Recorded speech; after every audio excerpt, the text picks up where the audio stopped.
Good evening, ladies and gentlemen, councillors and staff. Welcome to the first council meeting of 2020. I read the disclaimer. The City of Swan disclaims any liability for any loss arising from any person or body relying on any statement, discussion, recommendation or decision made during this meeting.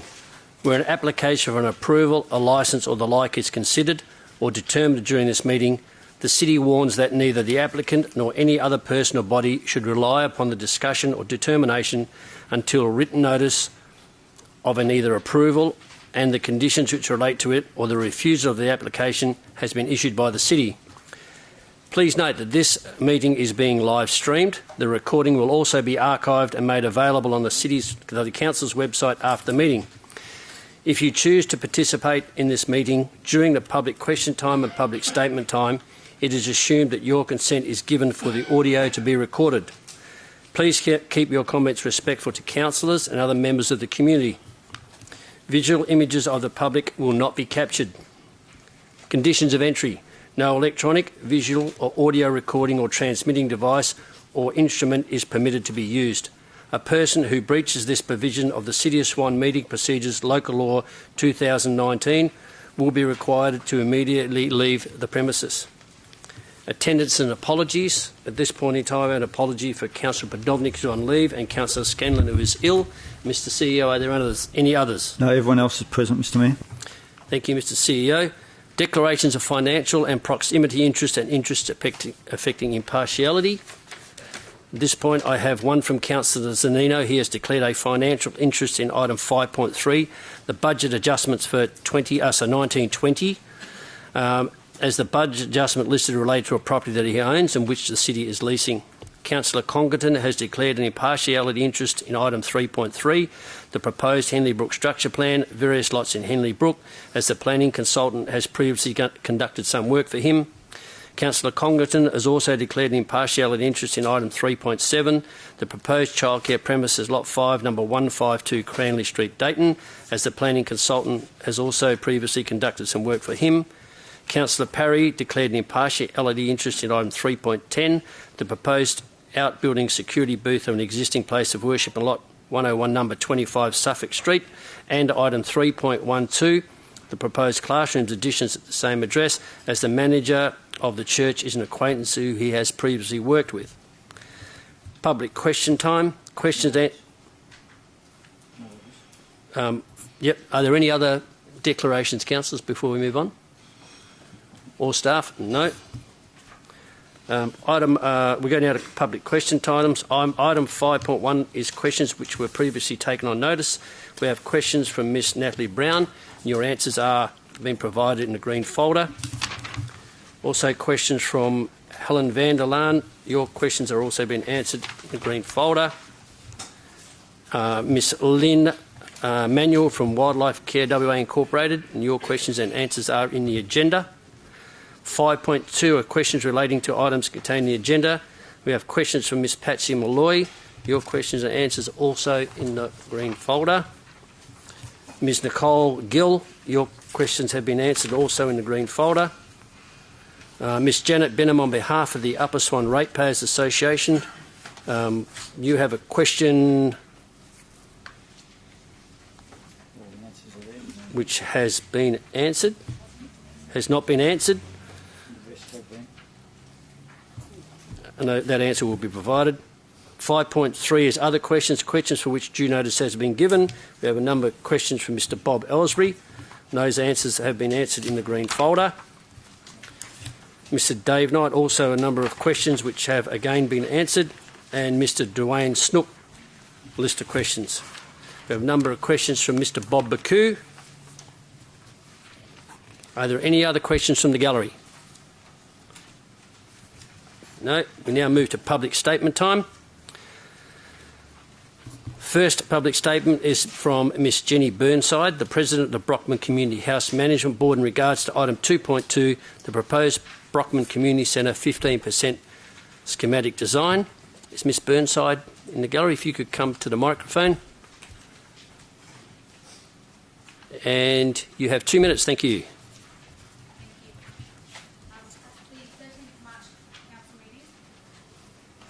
There we go. At the 13th of March Council meeting, it was resolved unanimously for the City of Swan and Brockman House to enter into a licence agreement for the proposed new facility to be built on Hull Park. Consulting 276 residents, only 8 objected, and their concerns are adequately addressed in a summary of submissions. The entire footprint will only be 8% of the public space, no mature trees will be removed, and additional trees will be planted. There will be 2 exit and entry points, none on Hull Way. The new Aldi will have a greater impact on Hull Way traffic. A feasibility study was completed and recently reviewed. With 8 locations considered, the City of Swan identified Hull Park as the most appropriate. We have the backing of over 200 supporters, including local businesses, residents close to Hull Park and residents outside of Beachborough who use our services. Rejection of the proposed motion would cause more delays, unnecessary expenditure, and as Dave Kelly made it clear in his deputation, potentially the loss of the state government funding, possibly terminating the project, which could result in the closure of Brockman House.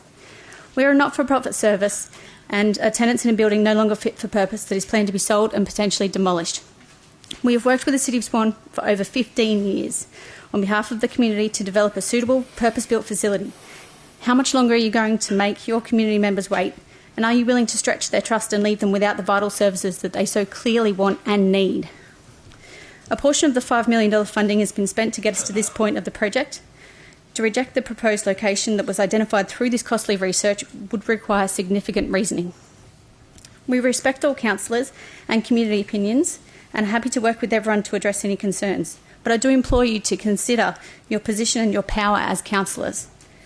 Your community members want our services, they need our services. So it is of great importance for you to have the confidence and to value the motion from the Deputy Mayor, Dave Lucas, who is currently the only Altone Ward councillor who actually lives in the Altone Ward. Thank you. Thank you, Ms Burnside. Our next speaker is Ms Leanne Field, the chairperson of the Upper Swan Ratepayers and Residents Incorporated, speaking regarding to item 3.1, their final adoption of Amendment 150 to the Local Planning Scheme number 17 to replace additional use number 36 with industry general bitumen processing at lot 16 number 1392 and lot 32 number 1398 Great Northern Highway, Upper Swan. And Ms Fried, you too have 2 minutes. Thank you. Thank you. A bitumen transport facility, questionably described as a light industry, is highly undesirable in Upper Swan, let alone a bitumen manufacturing plant. We in Upper Swan are very protective of our natural environment, our outdoor lifestyle and our health, the very reasons we live there. These are currently under threat and will be seriously degraded if Amendment 150 is passed. Historically, the Council has been opposed to general industry on lots 16 and 32, Great Northern Highway, and in addition, the North East Sub-Regional Planning Framework seeks to place industrial activities to the south of Bullsbrook, and the Swan City's Rural Planning Strategy requires the preparation of a strategic master plan before any rezoning decisions are made in the Upper Swan town site. Bitutech has shown complete disregard for regulations, the council and the local community. A company that decides to mix and blend bitumen without approval only cares about their productivity. In April 2017, the City of Swan advised Bitutech that they had breached Condition 2 of their development approval by mixing and blending bitumen. In June 2017, they had to write again and threaten them with court action because they had not sought a building permit for the building undertaken. The City of Swan had to waste their valuable resources to ensure that the company followed the rules. They had to stand over them and threaten them in order to make them compliant. We in Upper Swan don't want an irresponsible company within our community, and we don't want a toxic industry. The two together would be, and in fact are, a complete disaster. We want to build a healthy and connected community, and the Ratepayers and Residents Association is working towards this. We therefore strongly oppose Amendment 150 on Lot 16 and 32 Great Northern Highway. Thank you for the opportunity to speak. Thank you, Ms Fried. Our next speaker is Mr Gary Price, representing Bitutech, speaking on the same item. Mr Price, if you could come to the microphone, and you too have 2 minutes. Thank you, Mayor Bailey, councillors. I'm speaking on behalf of Bitutech, the proponent for Amendment 150. Bitutech is owned and operated by Rob Lundy and Rod Evans, two senior gents with 30 years each experience in this industry and like industries. They started this business in 2012, and they jointly own the properties in Upper Swan. These days they have about 75 staff employed. 35 of those staff are residing in the City of Swan. Plus there's quite a large spin-off of indirect employment in the City of Swan because of their activities, both normal operating expense activity and CapEx expend. So we are seeking approval on the bitumen emulsion production, which occurs or will occur in a 40-foot sea container with a series of small pumps. So a bitumen emulsion is produced by adding 60% bitumen with 40% water and some detergent and acid. It's generally an odourless and quiet operation. Herring Storer have produced a noise assessment, and also Enval Environmental have produced an odour report. 6 state government bodies have been consulted by the City of Swan. None of those have had an objection to the proposal. In fact, the EPA have advised they see no reason for a formal assessment. The City of Swan staff also have supported the proposal. Councillors Rob and Rod are genuine business owners, investing in the City of Swan and employing people in the City of Swan. And they extend an offer to everyone who wishes to come out and have a look at their facility. They would be proud to show you around. Thank you. Thank you, Mr Price. That's your 2 minutes. The next speaker is Mr Aaron Lohman from Element WA in regard to item 3.3, the proposed Henley Brook structure plan and various lots in Henley Brook. Mr Lohman, you have 2 minutes. Excuse me. Thank you, councillors, for the opportunity to speak to you again on this matter. I've previously written to you regarding the concerns in respect to the LSP and more recently the applicant's request to forward the LSP to the WAPC without modification and without re-advertising. To quickly reiterate, our client's view, supported by hydrological advice, is that there are deficiencies in the local water management strategy, which has led to an inappropriate designation of the entirety of our client site as public open space associated with drainage areas.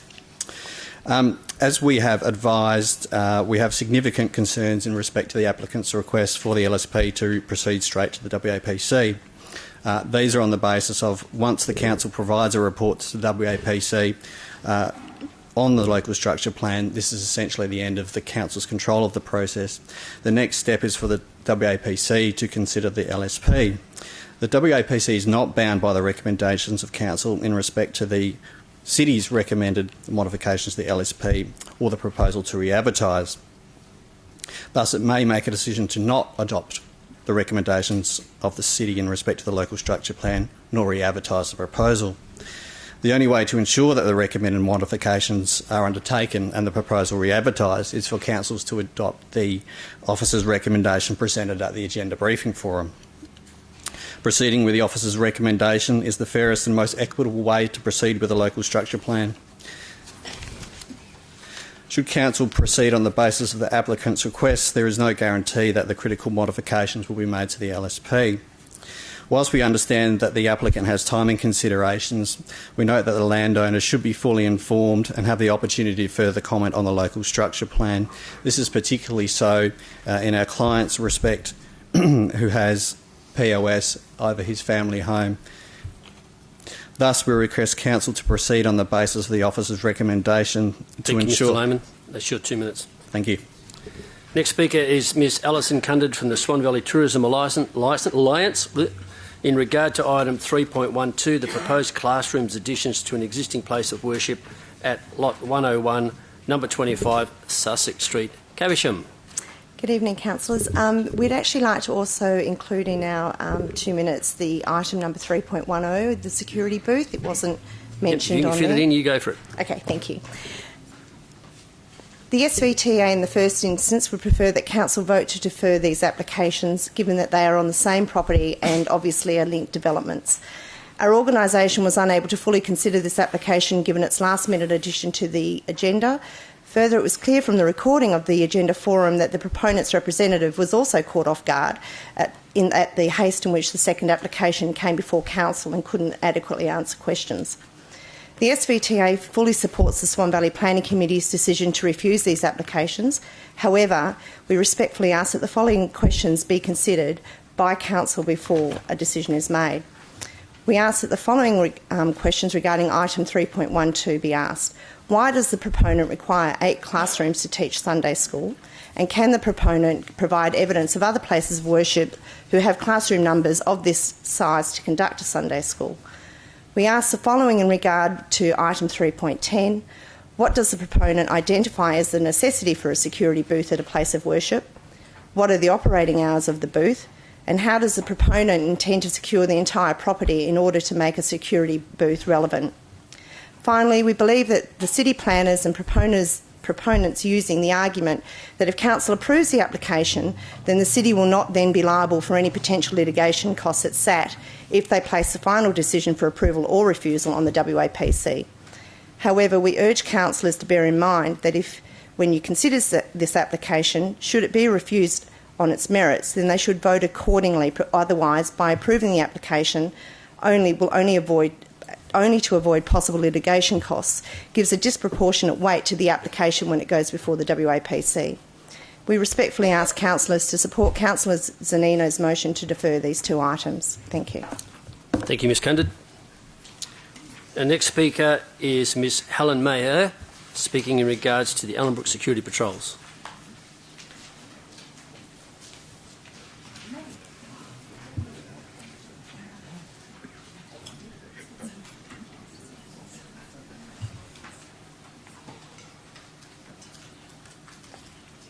Thank you, Ms Mayer. You have 2 minutes. Yes. Oh.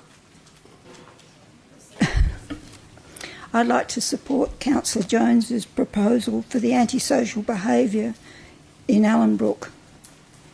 That I feel that the police do not record or give people numbers when they report incidents to the police.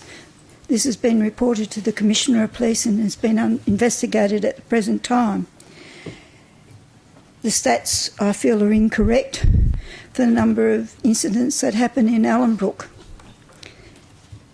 I think that's all I've got to say. Thank you, Ms Mayer.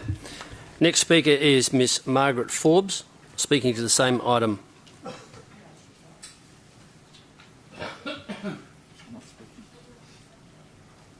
Okay, not speaking? Okay, thank you.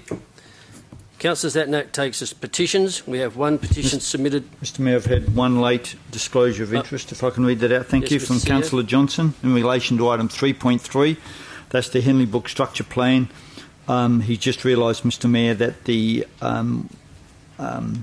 one of the property owners has the same name as a company that he deals with real estate of a property he owns, Mr Mayor. So he's declared an impartiality in that regard. Thank you. Thank you, Mr CEO. Thank you, Councillor Johnson. Petitions 7.1, a petition submitted by Ms Helen Van Hearn, a petition containing 363 signatures requesting the city repurchase number 12 Astroloma Place, Coongamaya, and rezoning back to local reserve. That has been received and will be a report coming to council. Are there any other petitions? I think there was a lady mentioned a petition during her statement. No? Okay. Need a recommendation. You've got it? Okay, would you like to present that?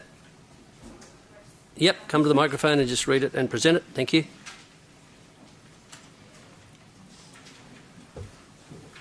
Is that one? Okay, these are this is the petition with over 200 signatures to the City of Swan. The state government has committed $5 million towards new and much-needed building for Brockman Community House. We, the undersigned, fully support the proposed location on the corner of Altone Road and Small Street. The proposed plan provides 2 entry points off Altone Road and Small Street that will alleviate traffic from Hull Way. It also allows for tree retention and the majority of the park's open space remaining as is. We do not support the other proposed locations, such as across from the shopping centre. This will place the centre opposite the pub, which is not ideal for a centre that provides childcare services. We also do not support the location on the corner of Benara Road and Altone Road. This site is isolated and away from the shopping centre and other services. We ask the Council support the proposed location on the corner of Altone Road and Small Street. To not support the proposed location would lead to significant delays on a much-needed and long-awaited community facility. The location on Alton Road and Small Street provides for the best use of space and will allow the new facility to be a significant community asset for many years to come. Thank you, Mr Burnside, and councillors. That will be considered when we consider the item. And 7.1, the other petition, will become a report. Council, and I need a motion that those petitions be submitted. Moved to Councillor Congdon, seconded Councillor Jones. Anyone against? We'll clear that. Carried. Yes. Oh, you've got a petition as well?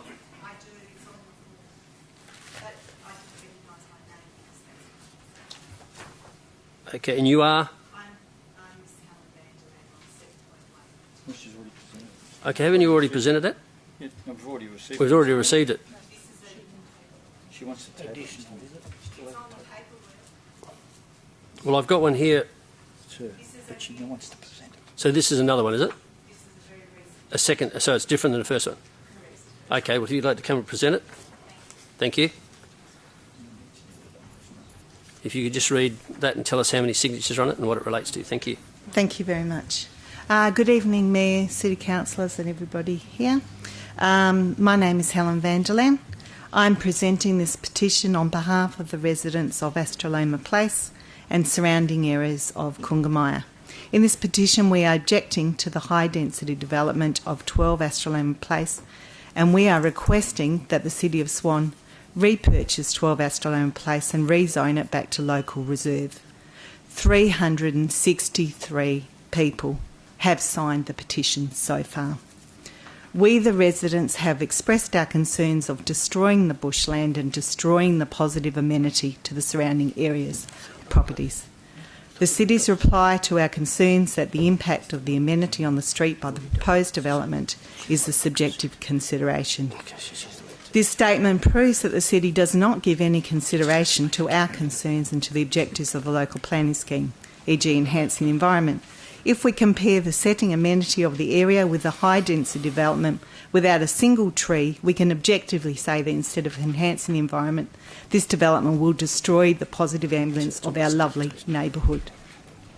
We have also expressed concerns about possible insufficient parking, increase in traffic, because Astroloma Place is a no-through road, and there's one road in, one road out of that whole place. Okay, thank you, Ms Vanderland, for that you. petition, and that's already been moved and accepted, councillors. Okay, that takes us, well, deputations is gone. Announcements by the presiding member, which will be myself, a couple of announcements, councillors. First of all, we'd like to welcome everybody back to a new year of council deliberations. I hope that you all had a great break, and we have all come back refreshed and re-energised to deliver good governance to the City of Swan, its residents and ratepayers. Regards to bushfire, there is no doubt the recent bushfires on the East Coast have been on top of mind of many of us, but I would also like to take a moment to recognise the fantastic effort of our own volunteers from our community. Over the last few weeks and months, our volunteer brigades have attended a large number of fires, often leaving their friends and families at the dinner table or in the middle of the night to help protect our community. We've also had volunteers from our brigades at such places as Norseman, Belledonia, Stirling Ranges and Carnup, and with the fires there to assist the local volunteers. So I'd like to thank all our local volunteers for their extraordinary help throughout the community, not only here but also understand some are on deployment to the East Coast. Also have an announcement in regards to meeting procedures. Since being elected as Mayor, I have been considering the procedures the Council has for public participation in our Council meetings. I have visited a number of local governments to see how they conduct meetings, and I was also asked the CEO to investigate and review the City's procedures in the interest of adopting a best practice for our meetings, with the priority allowing residents and ratepayers to have a say while still moving through the quantity of complex items on our agenda. The main purpose of Council meetings is for the 15 councillors in this chamber to make decisions as a Council. I believe we provide a very transparent process ahead of our meetings, which effectively provides 2 weeks of public notice of items, inclusive comprehensive officer reports and considered recommendations. We provide opportunities for public participation, providing fair and equal opportunity to members of the public, as well as making ourselves available to the public via phone or email. I have identified some changes I intend to implement from February, which I believe strike the balance between public participation and good governance. They allow for community input in meetings, which include measures to ensure Council can get on with the business of making decisions rather than encouraging repetitive participation. Councillors, you will be provided with a comprehensive memo outlining the changes via email tomorrow, and new information sheets to the community will also be available on the City's website. The key changes for public question times are as follows. Capping public question time at Council meetings to a total of 15 minutes with the ability to increase in 5-minute increments to a maximum of 30 minutes. Capping the number of questions for an individual person to 5 per Council meeting. And I intend for there to be more flexibility with public question times at our agenda forums, as the purpose of those is to allow more discussion on agenda items prior to the meeting. In regards to public statement time, a requirement to register and be approved prior to Council meeting. Hearing public statements relating to general matters prior to any matters listed on the agenda, and only hearing those relating to the agenda if there is time available. We will also not be permitting public statements of those who have addressed Council at the agenda forum, and capping public statement time to a total of 15 minutes. The key changes for deputations are as follows. Advise via our publication that the maximum time per deputation is 5 minutes. This may be reduced if a large number of speakers register. This sets out a reasonable expectation of time from the outset. I will still consider providing up to 10 minutes for some deputations, particularly those from spokespersons of a group on behalf of a large number of people, as we did for the Upper Swan ratepayers last week. However, in these cases, I may limit the total number of speakers on any item. There will also be more use of staff presentations at agenda forums. These are currently allowed for in the Agenda Forum guideline, but we do not make good use of them. Such presentations will allow the Council and the public to hear information of projects that may have greater strategic implications or may be contentious. I believe these changes will allow the public an opportunity to ask questions and participate in our meetings, as well as allowing the Council to deal with its agenda in a reasonable time frame. Thank you, councillors. That takes us now to item... No, there's no questions. Members' questions. Item 10.1 is from Councillor Johnson, and the answer, councillor, is in the agenda.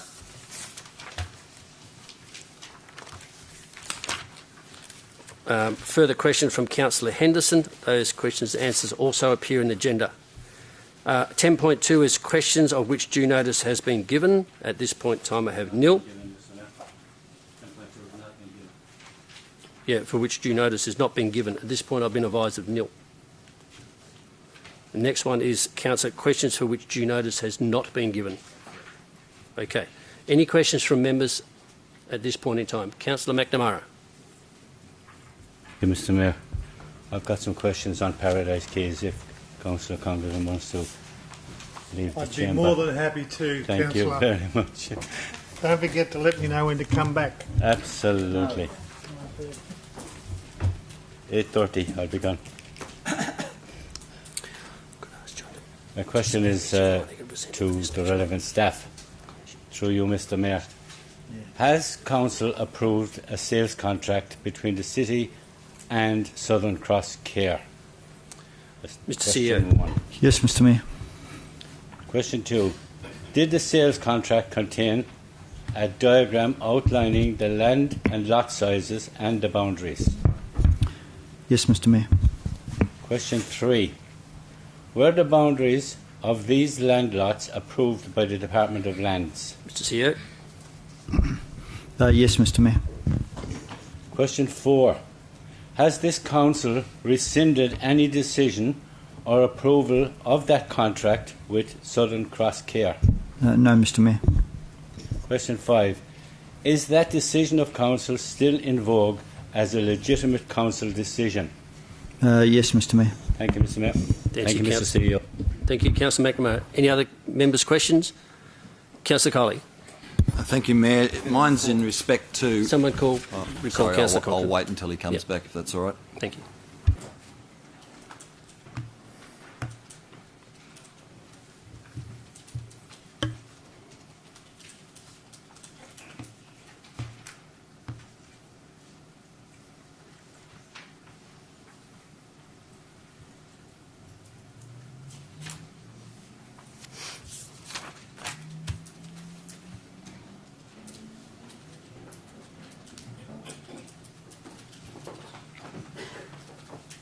Sorry, Councillor, continue. Thank you, Mayor. My question relates to item 3.12, proposed classroom additions to an existing place of worship in Suffolk Street, Caversham. I was wondering why this was not held over until the February meeting and why it was given to Council at such a late date. Mr Tent or Mr Russell? Thank you, Mr Mayor. It was specifically requested from the acting CEO at the time whether or not city staff could present this item to this meeting. Just a further question, Mayor, in relation to the public consultation, there were only 2 comments, I believe, returned on that item. I was wondering to what extent was public consultation undertaken and to how many houses in the area, how many residents in the area? Mr Russell? Through Mr Mayor, the normal protocol would have been about 500 metres or thereabouts. I would add that the item was presented, all the consultation had completed by the time the item has been presented here. Thank you. Further question, Councillor? Yeah, just one more, Mayor. I note that it was only open for consultation for 14 days. What's the normal period we're open for consultation? Mr Russell? Well, that's at Council's discretion, 14 to 21 to a month. Thank you. Thank you. Thank you, Councillor Cole. Any further questions? Councillor Catalano? Thank you. In relation to item 3.2, if there's a deferral motion passed tonight, does that mean that the proponent can then proceed straight through SAT? Not SAT, I'm sorry, WAPC for a decision? Mr Russell? Well, Mr Mayor, the structure plan I'm assuming we're talking about, 3.2? We are, yes, thank you. The caravan park. Sorry, no, it's in relation to the Henley Brook? The Henley Brook, sorry, 3.3. The structure plan, thank you, Mr Mayor. Sorry. If there's a deferral this evening, the applicant may make representation to the West Australian Planning Commission to proceed to determine the structure plan without Council's comment. You can do that. Thank you, Mr Russell. Further questions, councillors? None. Now move to item 11, which is leave of absence, and I have leave of absence request from Councillor Lucas from the 2nd of July 2020 to the 16th of August inclusive, and Councillor Jones from the 18th of February 2020 to the 17th of February 2020. Are there any other requests for leave of absence? Be none. Can I move that those requests be approved? Move to Councillor Zanino, seconded Councillor Parry. Is there anyone against? Declare those carries. Confirmation of the previous minutes. Confirmation required for the minutes of the 11th of December 2019 council meeting. Move Councillor McCulloch. Do I have a seconder? Councillor Lucas. Is there anyone against? Would you declare that carry? Items left over from the previous be noting. Pardon? Okay. Okay, councillors, that takes us to Part B. We have a number of items and alternative recommendations, and the first cab off the rank is item 2.1, which is the Ellenbrook Security Patrol Survey, and Councillor Jones. Thank you, Mr Mayor.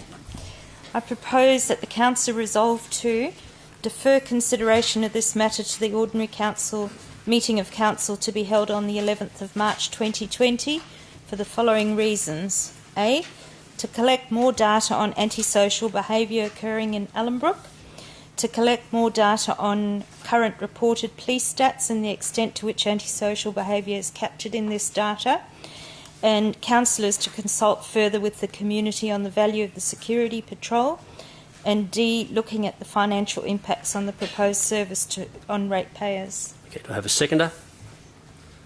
Councillor Henderson. Councillors, a procedural motion, so we go straight to the vote. Those in favour? Mr Mayor, no deferments require, if anyone's against, requires a speech. Beg your pardon? The deferment is something that is debatable. Well, there's no debate on the deferral. Yes, it's a procedural motion. Yes, there is. Well, can we get advice? It can be debated? Yes. Okay, well, I'm happy to stand corrected. Thank you, Councillor Johnson. Okay, is there anyone against? There is. Councillor Jones, would you like to open the debate? Thank you, Mr Mayor. There'll be a short debate for me. Collecting more data on the antisocial behaviour occurring in Ellenbrook. I've been looking into this matter for several weeks now, meeting with lots of community groups and asking where they would like us to go with this, because we're damned if we do and we're damned if we don't with this one. We've noticed, as Ms Ma in the audience had said, antisocial behaviours on the increase in Ellenbrook. The stats that the police are reporting on, I don't believe, are capturing any antisocial behaviour. I have reported several incidents to the police, and I will be checking to see whether those reports have actually got a report number. And I believe that our stats that we've been given by the police actually only report on crimes that have been given a number. Consulting further with the community, because it is such a close. The difference between anti and for is so close. It's going to impact on a lot of people. We know that a lot of people want the security patrols back. I myself want the security patrols back, but it may also put half our residents who have responded into financial difficulty. So I need to look further before I can honestly make a judgment on this. Thank you. Thank you, Councillor Jones. Councillor Henderson as the seconder. Thank you, Mayor. Briefly, councillors, the current recommendation, of course, is effectively to finish up the consultation that we've done so far. What is being proposed here by Councillor Jones gives us an opportunity to broaden the response. Indeed, I've had lots and lots of phone calls from people saying, let's have it back. I've had others saying we don't want it, and indeed, as suggested, it's one of those difficult ones. But I think we should at least give it the chance to be fully reviewed. Thank you. Thank you, Councillor Henderson. Speaker against the motion, Councillor Kiley. Thank you, Mayor. I implore all councillors to vote against this deferment and get on with actually putting this service back into place. I refer you to the survey where 46% said yes for a 20-hour-a-day service, and we had another 6.2% voted for a 19-hour-a-day service. We're spending a lot of money and wasting a lot of time, councillors, on consulting with the community on this. It's quite clear that from the emails that I've received, at least, that the community want this back, and we've seen it spike in antisocial behaviour over the Christmas period, and that spiked a lot of people prompted a lot of people to write emails and request that we get this service back. We are going to be just wasting more time and more dollars by going out for more consultation. Councillor Jones said herself that she's in favour of getting this back happening. I don't see the point in finding out what further or gaining more figures, gaining more consultation to ensure that this happens. I think it's inevitable that it will happen. The community are calling out for it, so please support Councillor Richardson's alternative motion, and let's move this forward now. Thank you, Councillor Kiley. Speaker for the motion. Speaker against the motion. Councillor Johnson. Yeah, thank you, Mr Mayor. Mr Mayor, the reason I'm opposed to deferring this, I think the deferment is in good faith. It's a reasonable thing to consider. But I looked at this myself and I considered, do we have enough information right now to make a decision on whether to go ahead with this? Now, as Councillor Carley pointed out, the majority of people wanted to go ahead with the resumption of the security patrol. And it's clear that the majority wanted a 24-hour-a-day, 7 days a week service.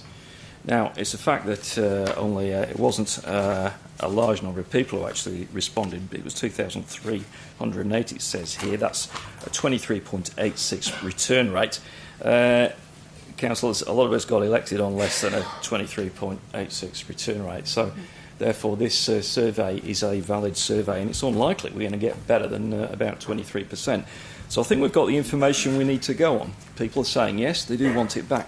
Now, I guess the next question is, having satisfied myself of that, the next thing I ask myself is, are there any statistics out there? So I had a look at the WA police website, and what I could see there was that the crime statistics are available by suburb. So having a look at that, I looked to see if there was any way of seeing a pattern. So is it possible to see that after June 2018, when the service ceased, was there an uptick in crime?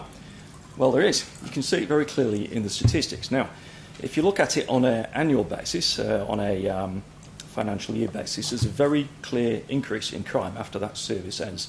So through the whole year, an email we got in, and I recall seeing the uptick on the graph was about, I'm told, is 14%. I think that was Mr. Doug Peterson said that.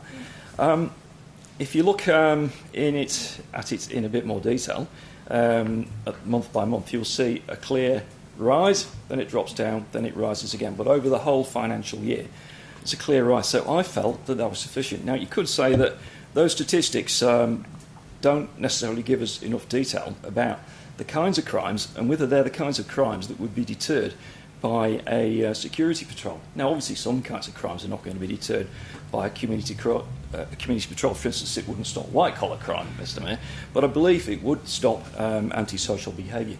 So my view is people in Ellenbrook are crying out for this. They have made it clear what they want to standards that are acceptable to the Australian Electoral Commission. They know what they want. I think it's affordable. And I guess the question we've got to ask is the amount of money involved, which is about $130 a year at the most, going to have an impact on people suffering mortgage stress? Well, no doubt it will have an impact. But having your home broken into or your car vandalised is having an even greater impact. So I think that on the balance of those two, is it worth the money? And everyone has to pay for it. I think it's worth the money. So, councillors, 30 I seconds, think we need Councillor. to do it now. It's worth the money. The city's done an excellent survey telling us that the community want it, and I think there's clear evidence in the crime statistics that we should go ahead with this right now. So that's why I'm opposed to the deferment, and I support Councillor Richardson's motion coming up next. Thank you. Thank you, Councillor. Speaker for the motion? Speaker against the motion? Be no other speakers. Councillor Jones, your right of reply. Thank you, Mr. Mayor. The information that Councillor Carley gave us on it's going to cost the city a lot more money, we're not talking about sending council staff out to do the consulting. It's about us on the ground going out and talking to lots of community groups. Councillor Johnson mentioned it is affordable to everyone. I can guarantee it is not affordable to everyone, and I can't make a decision on something that I know nearly half the people in Ellenbrook don't want, even though the numbers were so low, 20-something% in the returns. Thank you. I just ask you to vote for my motion. Okay. Councillors now put it to vote. Those in favour? 1, 2, 3, 4, 5, 6, 7, 8, 9. Those against is 4. The motion is carried. Takes us now to item 2.2, which is the proposed Brockman House Community Centre 15% schematic design, and Councillor Lucas. Thank you. I move to set aside the officer's recommendation and move the following. That Council resolve to 1. Endorse the 15% schematic design of the Brockman Community Centre in the northwest corner of Hole Park Beachborough. 2. Enter into a licence agreement with Brockman House over the proposed new community centre with a condition that makes the agreement subject to the building receiving all approvals and being satisfactorily completed. 3. Immediately commence the development application process for this facility. 4. Advise Brockman House and the Department of Premier and Cabinet accordingly. And 5. Record the reason for changing the recommendation is that A. Council had previously resolved to enter into a licence agreement at the completion of the 15% design, which has now been achieved. B. A development application is required to be submitted for the facility. And C. Brockman House and the Department of Premier and Cabinet should be kept informed of the progress. Thank you, Councillor. Do I have a seconder? Seconded, Councillor Jones. Is anyone against? Councillor Kiley. Councillor Lucas, who would like to start the debate? Thank you, councillors. I've moved this motion after carefully listening to the two deputations made last week by the chairperson of Brockman House Community Centre, which is a not-for-profit neighbourhood centre located on Holway, Beachborough. This centre has been supporting and empowering the Altone community for over 30 years, with a number of life skills through their community support programs, which includes adult education, leisure, fitness and wellbeing programs, parenting and early year programs, playgroups, creche, technology support, volunteer opportunities, employment support, cooking and food assistant packages and transport opportunities, and many other programs, including several multicultural learning activities such as the Arabic school on the weekends, long-term childcare, vacation care and free child nurse services. This service is well established in its current location and, due to excess over the past 3 decades, has outgrown its current location. This facility has actually helped thousands of local families over that time. And I'm sure the Mayor can attest to the lack of space at the centre when we attended a fundraising quiz night last year. To say that the facility was cramped for space was a complete understatement.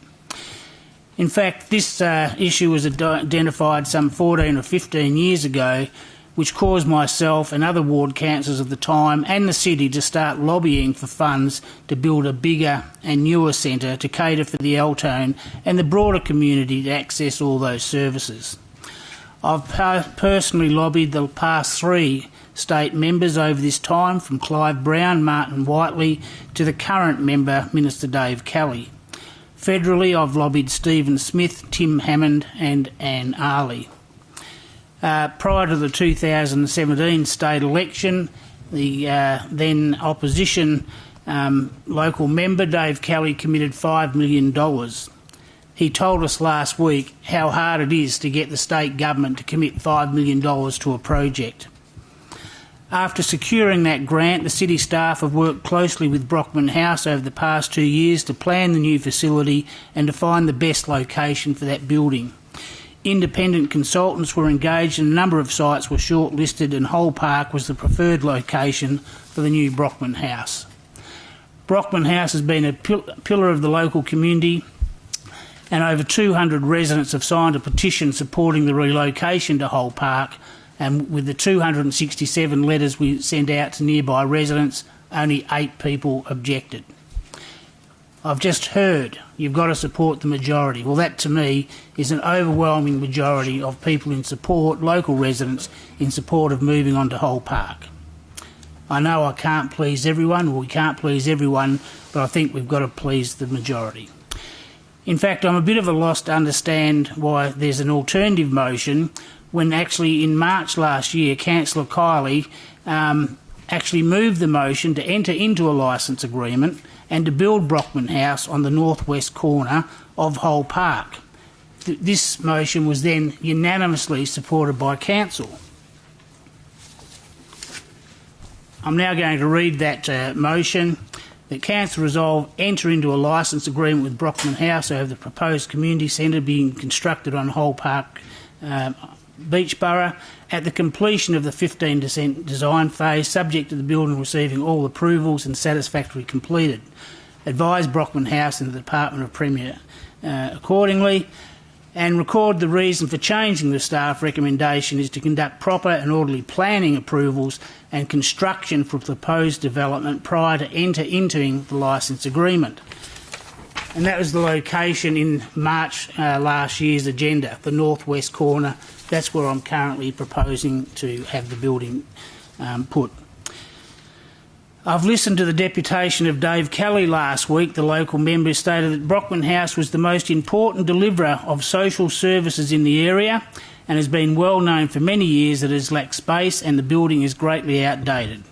He had been lobbied by both the city and Brockman House through our advocacy program, and when in opposition made that $5 million commitment, which was honoured in 2017. Yeah, 30 seconds, Councillor. Thank you. He went on to say there is a limited opportunity for this project to go ahead and the project needs to get going. There is no guarantee that the funding will continue, and he didn't wish to see the project die. And he spoke about the loss of trust in the reliable and long-term relationship between the city and the state government after securing the funding for Whole Park, if you then chopped and changed the location. I'll leave it there. Thank you, Mr Mayor. Thank you, Councillor Lucas. Councillor Jones is a seconder. Thank you, Mr Mayor. I too am at a bit of a loss, trying to understand what the reasons are for opposing this item. As we listen to Minister Dave Kelly and the young lady who spoke tonight, it's a no-brainer. I urge you to vote in favour of Councillor Lucas's motion, because the sooner we get this up and running for the people that it serves, the thousands of families it's helping, currently in very cramped conditions. Thank you. Thank you, Councillor Jones. Councillor Kiley, you're speaking against the motion. Thank you, Mayor. And I rise in full knowledge tonight that I'm about to lose this debate. However, I think it's my duty as an elected member of the area to speak up on behalf of those that either are unaware of the proposal or have been lulled into the sense of, that if they said anything, nothing would be listened to anyway. Both councillors who've spoken in favour of the motion so far said that they're at a bit of a loss to understand why I'm arguing this situation. Well, it comes down to livable neighbourhoods, councillors, and you're all aware of that developments require, or we should be aiming at, a 10% public open space. And when Beachborough was established, Hull Park made up some of that 10%. My argument has always been, since I got elected to council, was to represent those community members who have bought into that area a long time ago and established themselves and their families, and to fight for their public open space. Because we have seen property values drop where we take public open space away. And I give the example of Midland, where we have taken public open space away, property values have dropped. And there was a study done in Melbourne recently, last year, where it showed that if you have access to public open space, your property values will increase. If we are to use public open space simply as a land bank for future developments that we may want to do, then we are affecting not just 200 people that may have signed that petition, we are affecting everybody's property value in that area. And that goes to a lot more than 200 people. I object to the way I have been painted in this whole debate as opposing Brockman House, and that is an utter lie and a falsehood. I have not opposed Brockman House, and I commend them, have constantly commended them on the work that they do, and do not want to see this delayed any more than it has to be. 15 years, councillors, 15 years, where we've seen former councillors do absolutely nothing in respect to the public open space. 15 years. I'm a Johnny-come-lately to this. I'm standing up for public open space, but for 15 years, the councillors that have come before me and the former mayor have never ever looked at an alternative location in respect of Swan Active Beachborough, the location there. We've got confirmation from staff this week that it was never looked at. My alternative motion is to look at that site to ensure that we still get the funding from the local member and proceed somehow fast-track an approval for the relocation to that site. The Department of Communities will be putting houses there in the future, which means that there will be a significant growth of new families in that area, and they will be wanting the services that Brockman House provide. We have heard time and time again, at least on 4 occasions, that Councillor Lucas has said increases in population density in the area require more public open space, and that's been his philosophy. He's mentioned numerous times that if we're going to increase the population in certain areas, we need more public open space, not less. But here we are, within 15 years, the only option that's been on the table is Hull Park, taking away public open space that belongs to the broader community and will affect property values in the area. As I said, I can see that I'll be losing this motion, but I wanted to get up and speak on behalf of those people that do appreciate their public open space. I simply haven't got the numbers here. I feel that this council has been railroaded into accepting Hull Park and no other options have been put on the table. And let's clear this up. My motion last year on the 13th of March was simply the only opportunity I had as a representative of the community was to get this day, to get this moment right here and now. If I didn't bring that motion up to review it after the 15% design stage, then this council would have just accepted that it's going to go in Hull Park, going to consume public open space, and so be it. The only chance I had of bringing this up right here and now tonight was to put that motion forward so that this council would have to reconsider what we're going to do at the 15% design stage. 15 years, councillors, where we haven't 30 seconds, looked... Councillor Coley. Sorry? 30 seconds remaining. 15 years where we haven't looked at another option. We are going to affect people's property values. We shouldn't be treating public open space as a land bank for what the state government might want to do, the local member might want to do, and we haven't got the foresight to realise that we could potentially have considered another place to put this. There is another option. I encourage you to look at the alternative motion that I put forward, where we get staff to consider within 2 months, I would suggest, come back and report to us. It's been delayed 15 years. I don't see why we shouldn't delay it another 2 months to look at another option. Thank you, Councillor Coley. That's your 5 minutes. Thank you. Speaker for the motion. The Speaker against the motion, Councillor Catalano. Thank you. Yes, I want to start off by saying that I really do acknowledge the great work that Brockman House does. I mean, it's, there's no doubt about it. This is not about Brockman House. I mean, I really do want to see it in a new facility. I want to see it out of Hull Way, that is definitely an objective. But I really want to see it in the best location. I want to see it. I don't want a decision to be rushed through and we lose the chance for Brockman House to be put in the best location. I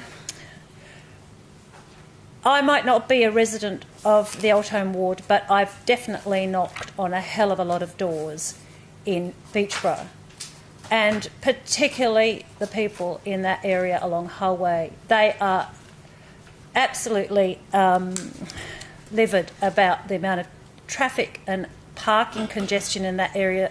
And whilst this is going to have an access from Small Street, that is still going to contribute to the congestion, the traffic congestion in that particular area.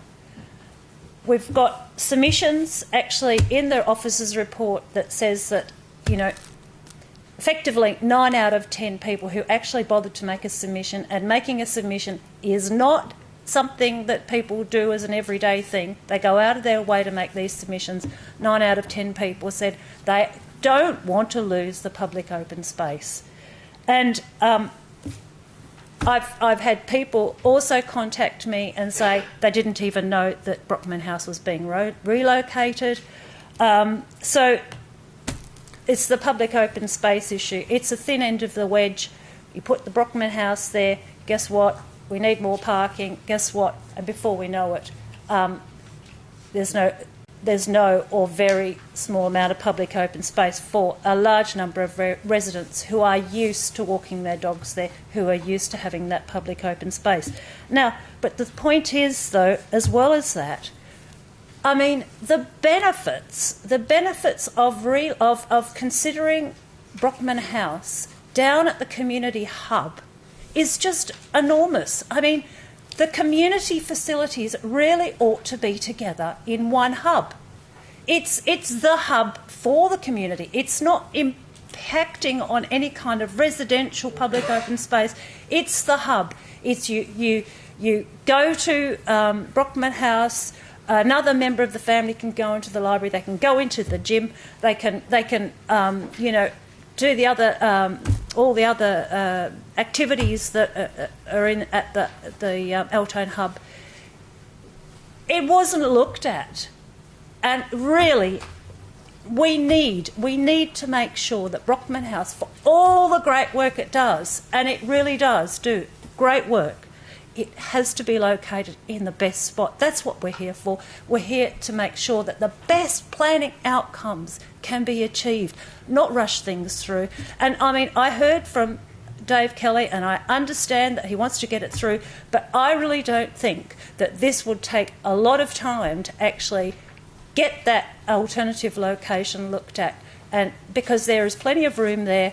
And I'm more than, the $5 million is gratefully received. I mean, we need it for Brockman House, but we also need to ensure, we must ensure that we have the best possible location for Brockman House for now and into the future.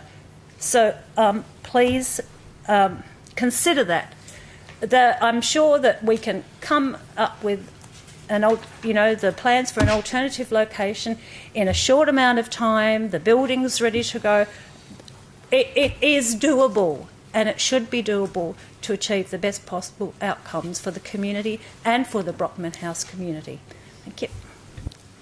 Thank you, Councillor Catalano. Speaker for the motion, Councillor McCulloch. Thank you, Mr Mayor. Councillors, we've come this far. To go back at this stage, with the planning and the considerations that we've seen and the years that this has taken, we need to think really carefully here.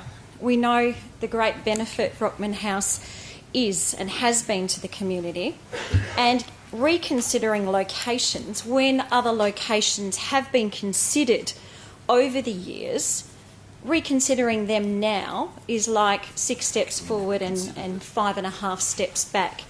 The time is now. New facilities are required, and we need to look at that. And if an alternative location was to be considered, it could have been considered way before now. So time is of the essence, and Brockman House needs new space.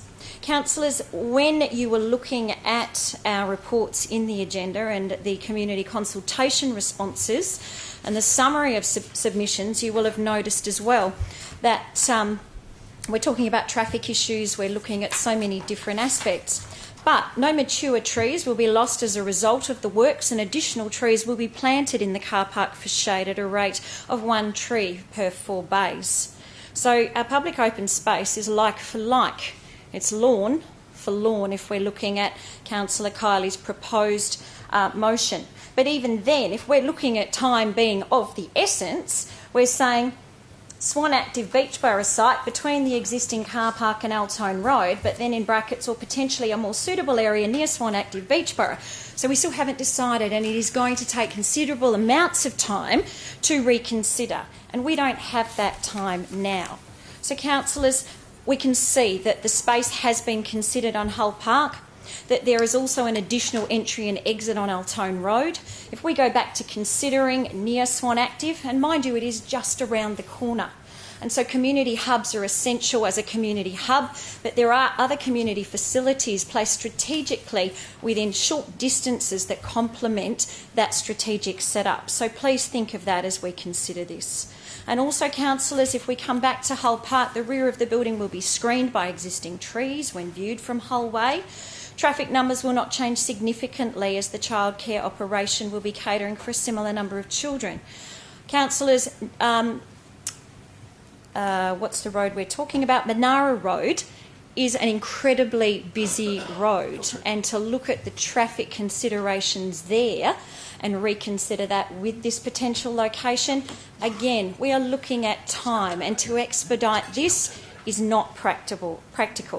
So please have a think about all of those things as we make this decision tonight. Let's continue through. We've got our funding. Let's move forward and give this group a great place in our community. Thank you. Thank you, Councillor McCulloch. Speaker against the motion, Councillor Johnson. Yeah, thank you, Mr Mayor. Look, Councillor McCulloch's made a very good point. Why is this coming up now?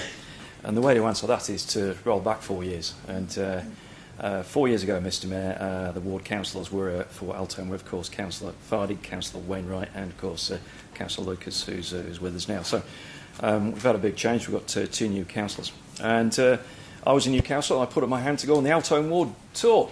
And that was interesting, being in the back of a minibus with Councillor Fardig. We had a look around. I thought it was very interesting. And I was shown Brockman House. I was shown Hull Park. Never been to these places before. And I was explaining, yes, we're going to demolish this. I think the plan was perhaps the local shopping centre would buy the land and then we'd build on the park. And I remember thinking to myself, Sounds familiar. This has happened before. But I thought, well, there's not much I can do about it. It's only me. I'm Midland Guildford Ward Councillor. So this is what they want. It's what they believe the community wants, so I think we better go with it. But councillors, as we've seen over the last 4 years, community get really very disappointed when they lose public open space. So let's just go through 3 examples in the Midland Guildford Ward. Astroloma Place. Tonight, a petition with 338 signatures was handed in. People want to know, why have you sold off our beautiful park and you just bulldozed it? We didn't ask for that. People were dead against it, but it's happened. Likewise, Good Child Oval on Wilkins Street in Bellevue. Why is this sold off? Now, I went door knocking during my campaign, and I can tell you, I've never come across such an angry group of people in one street in my life. Why did you sell that? They told me. I said, I didn't sell it. The council did it long before I got on. People don't like it, and we've seen the Midland Oval, same thing, we're selling it off. Community aren't happy. What's going to happen here, councillors, is when we bulldoze Hull Park to put this up, no matter how much people want the new facility, there'll be a whole lot of people who get very angry. We've seen it in Paradise Keys, we've seen it at Good Child Oval, we've seen it on the Midland Oval, and now we've seen it in Congamaya on Astroloma Place. Councillors, we've had a bit change. The whole purpose of having elections is it's the plate tectonics of local government. We've got renewal and we've got refresh. It's time to think again about this. We can do a better job. We can put it in a location that is not going to lose public open space. So, councillors, I hope that we're all thinking about the statement of office that we took when we first got in here. You know, we're considering the issues, we're acting with integrity. Please vote against this motion and consider Councillor Carley's motion, which I think will be for the best thing in the long run for the community and the best thing for this council and its reputation. Thank you. Thank you, Councillor Johnson. Speaking for the motion? Any speakers against the motion? No further speakers. Councillor Lucas, your right of reply. Thank you, and I'll address Councillor Johnson's issue first. Remember, there is over 200 signatures from local people in support of the relocation to Whole Way. So the local people have been consulted. Councillor Kyle, you may not be aware, but I've done my research, having lived in the area for some 35 years, and within 150 metres of Brockman House, Beachborough is very fortunate. We've got over 13.8% of public open space, not the minimum 10%, and that doesn't include the Altone Park Golf Course. Your proposal to move it up towards Swan Active Beachborough, previously known as Altone Park, is also public open space. So you just want to transfer it from one bit of public open space to another bit of public open space. Bearing in mind that having visited the site again today and looked at your proposed site, there's severe limitations. In fact, 8 other sites were looked at by the independent consultants and all were deemed unsuitable for a number of reasons. Whole Park was the most viable option. It's flat.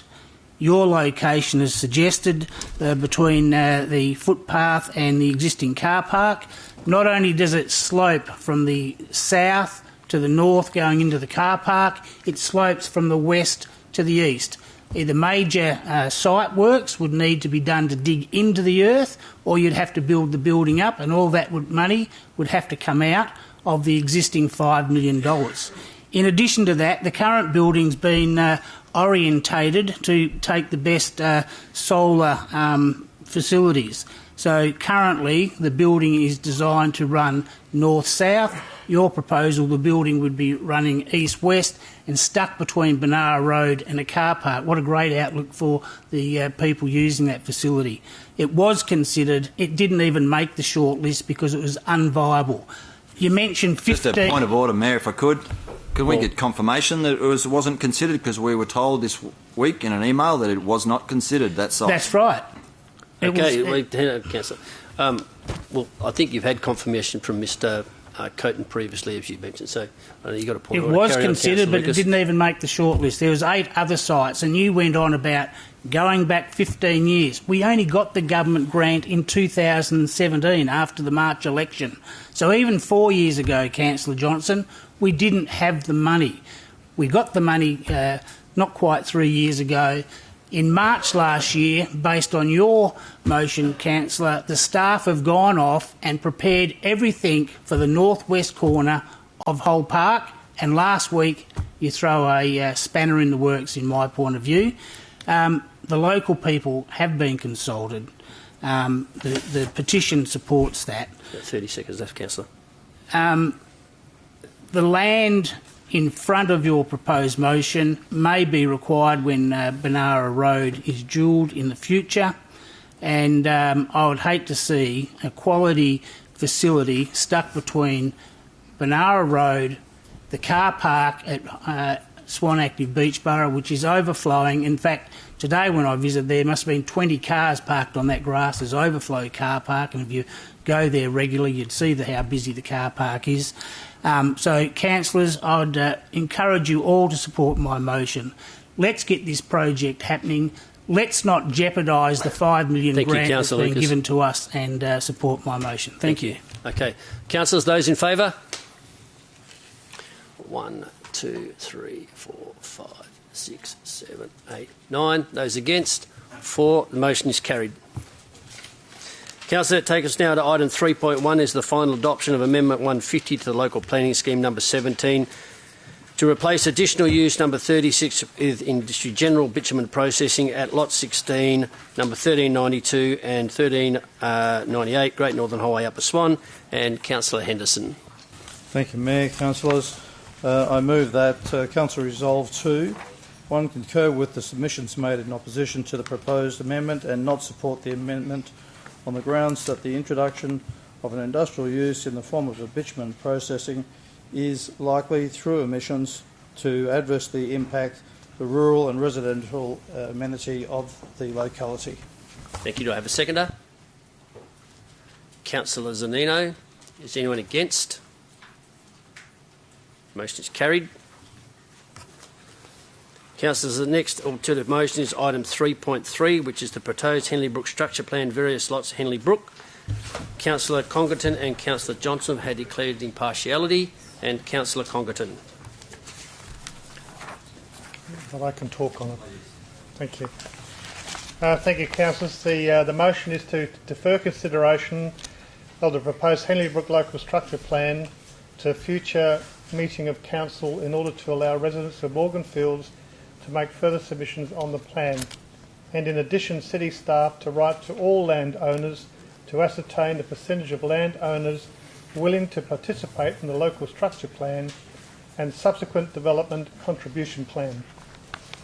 Do we have a seconder? Councillor McNamara. Is anyone against? Councillor Kiley. Councillor Congerton, if you'd like to start the debate. Sorry, Councillor Congerton. Thank you very much, Mr Mayor.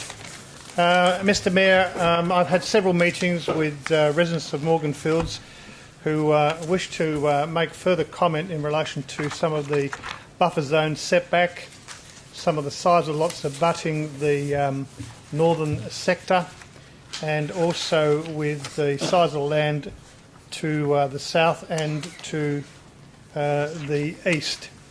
In addition, there was 245 submissions were received, of which 225 made objections to the proposal, and the remaining 20 had no objections.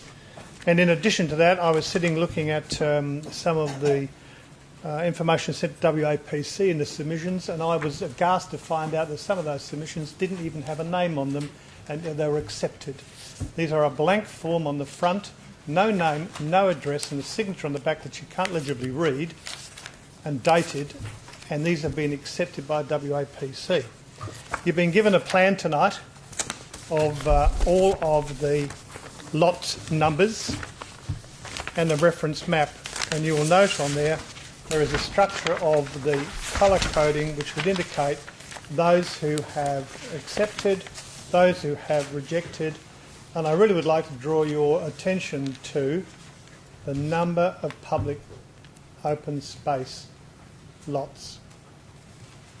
If the city is going to consider buying these lots, if the deputation that was provided at last week's meeting, is the city need to understand the people that are in favour of having their houses and their land taken away from them for the purposes of public open space. This allows us to go ahead and do a couple of things. Also allows Morganfield residents to present in their minds some changes to the proposal, and also to have a look at the density that might be sitting around, most certainly the public primary school that's indicated on the southern section. Thank you, Councillor McNamara. As the seconder. Thank you, Mr. Mayor.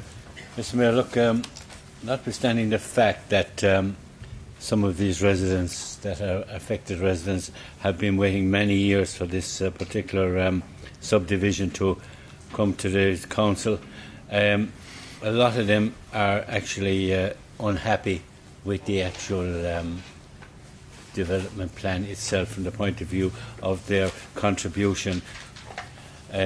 Certainly the public open space situation is reduced, is in my opinion non-existent from the point of view of the 10% so-called 10% requirement, plus the fact that the residents have no input up to now from the point of view into the facilities that are proposed. During the deputation by the developers, they were asked a question about shopping facilities. Almost nil, if not nil.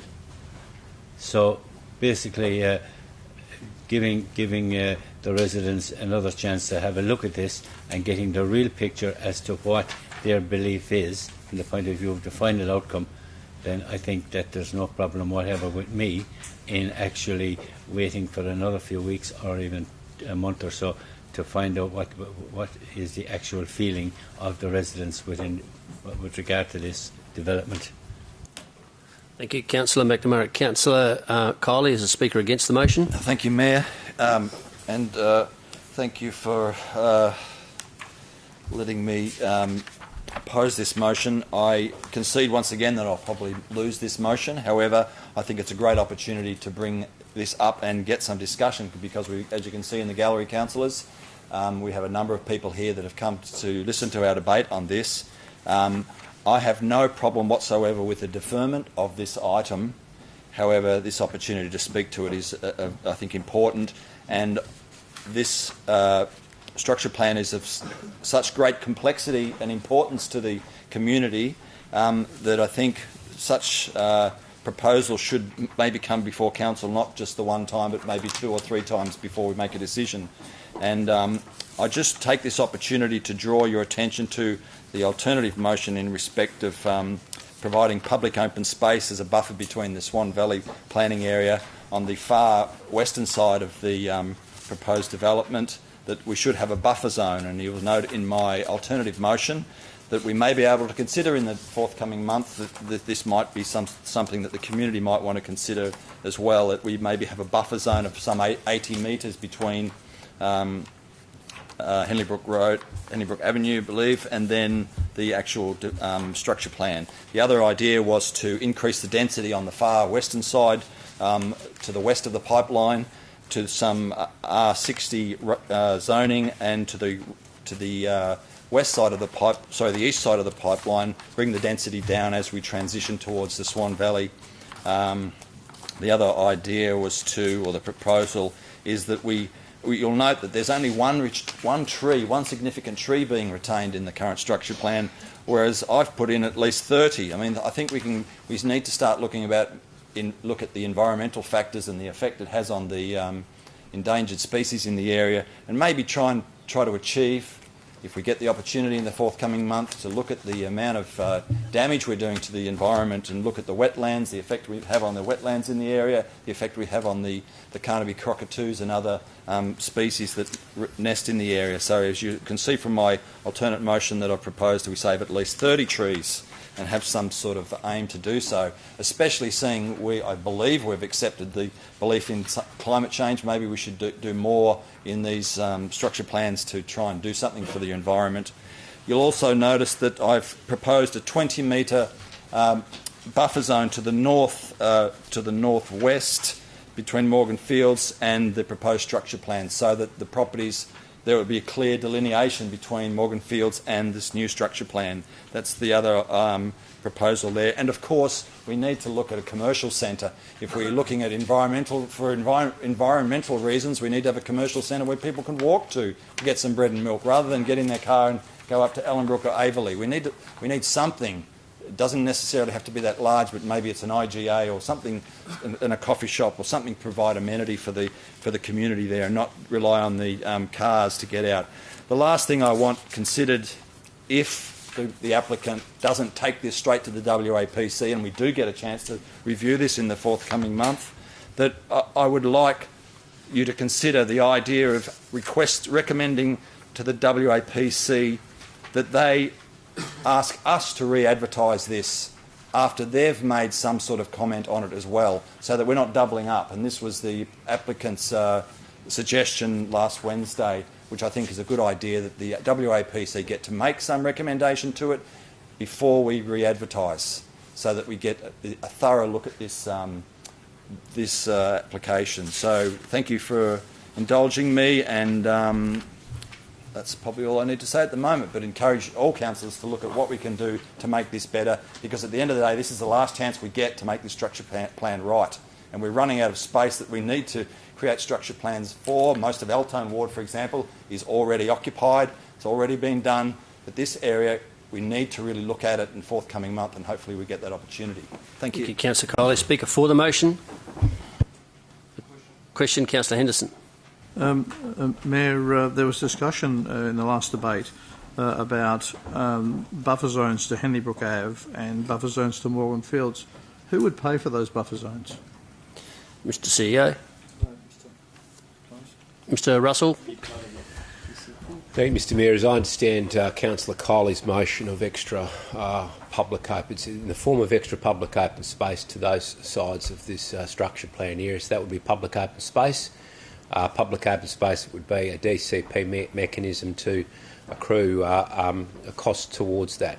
So it's the same issue in terms of extra public open space that requires to be purchased in instances where the landowner has got nothing to gain by giving it up because they've got no development potential, means that the cost to the council goes up. We pay for it, Mr Mayor, in the end. Thank you, Mr Russell. Happy with that? Right, Speaker for the motion. Councillor Parry. I'll be very quick, Mr Mayor. I agree with Councillor Kiley. There's a lot more we can look at in regards to the buffer zone and the also the environmental aspects of the job, as well as the commercial aspects as well. As Mr Russell said as well, this is one of the most complicated jobs he's seen in his career.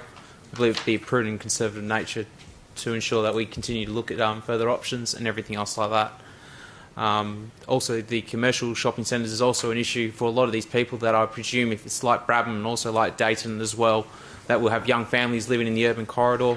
There's a lot of questions also in regards to the Department of Education as well, in regards to the number of schools because of the overflow from Brabham as well. These questions need to be answered, and therefore I would like a deferment as well. Thank you very much. Thank you, Councillor Parry. Speaker against the motion. Question, Mr Mayor. Question, Councillor Johnson. Yeah, my question, Mr Mayor, is to Mr Russell, and in his expert opinion, what does he think about the section 2 there, recommend that the WAPC resolves to direct the City of Swan to re-advertise.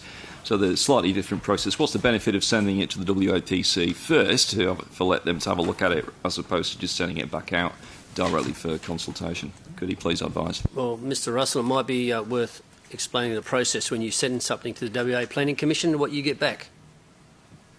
Okay, thank you, Mr Mayor. The regulations for local structure plans make provision for the WAPC to request modifications and then request the local government to advertise it. So the benefit, the practical benefit of the motion about not advertising it now, but if you adopt a set of modifications to say to the WAPC, we'd like the structure plan to be changed in this way, if you concur, and that any changes that we recommend that you're in agreement with, plus any other changes that you have, you go out for one advertising. So absolutely, if it's the efficiency of one advertising, consolidated advertising rather than two, absolutely makes a lot of sense, Mr Mayor. Thank you, Mr Russell. That's not the recommendation. Speaker against the motion. Councillor Johnson.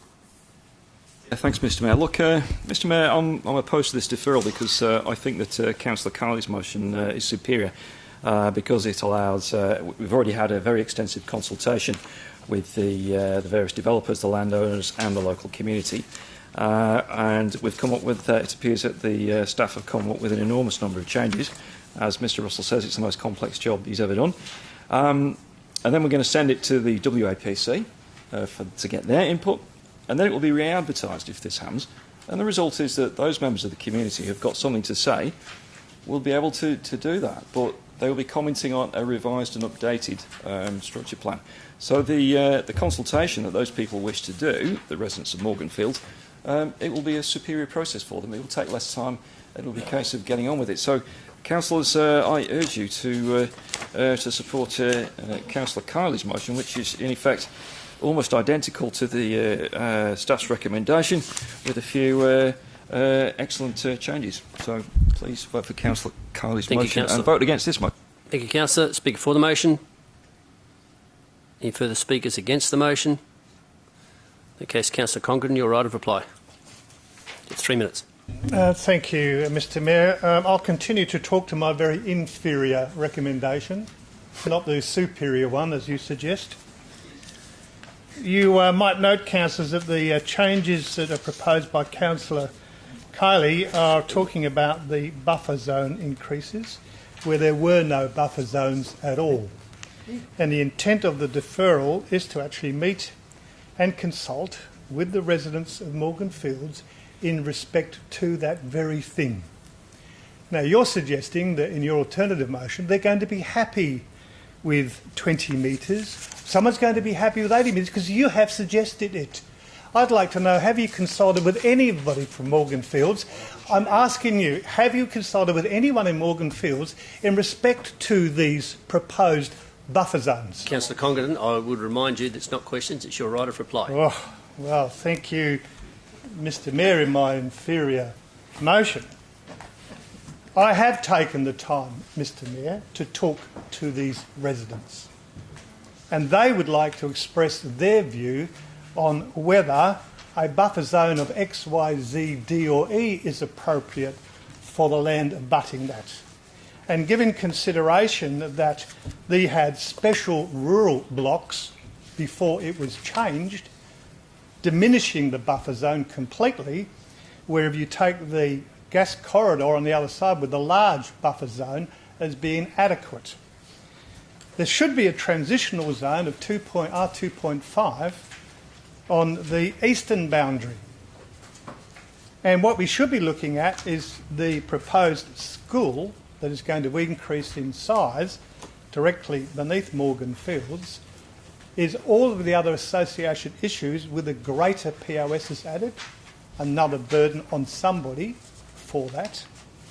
But until we get such time as some input from these abutting landowners, it would be fair.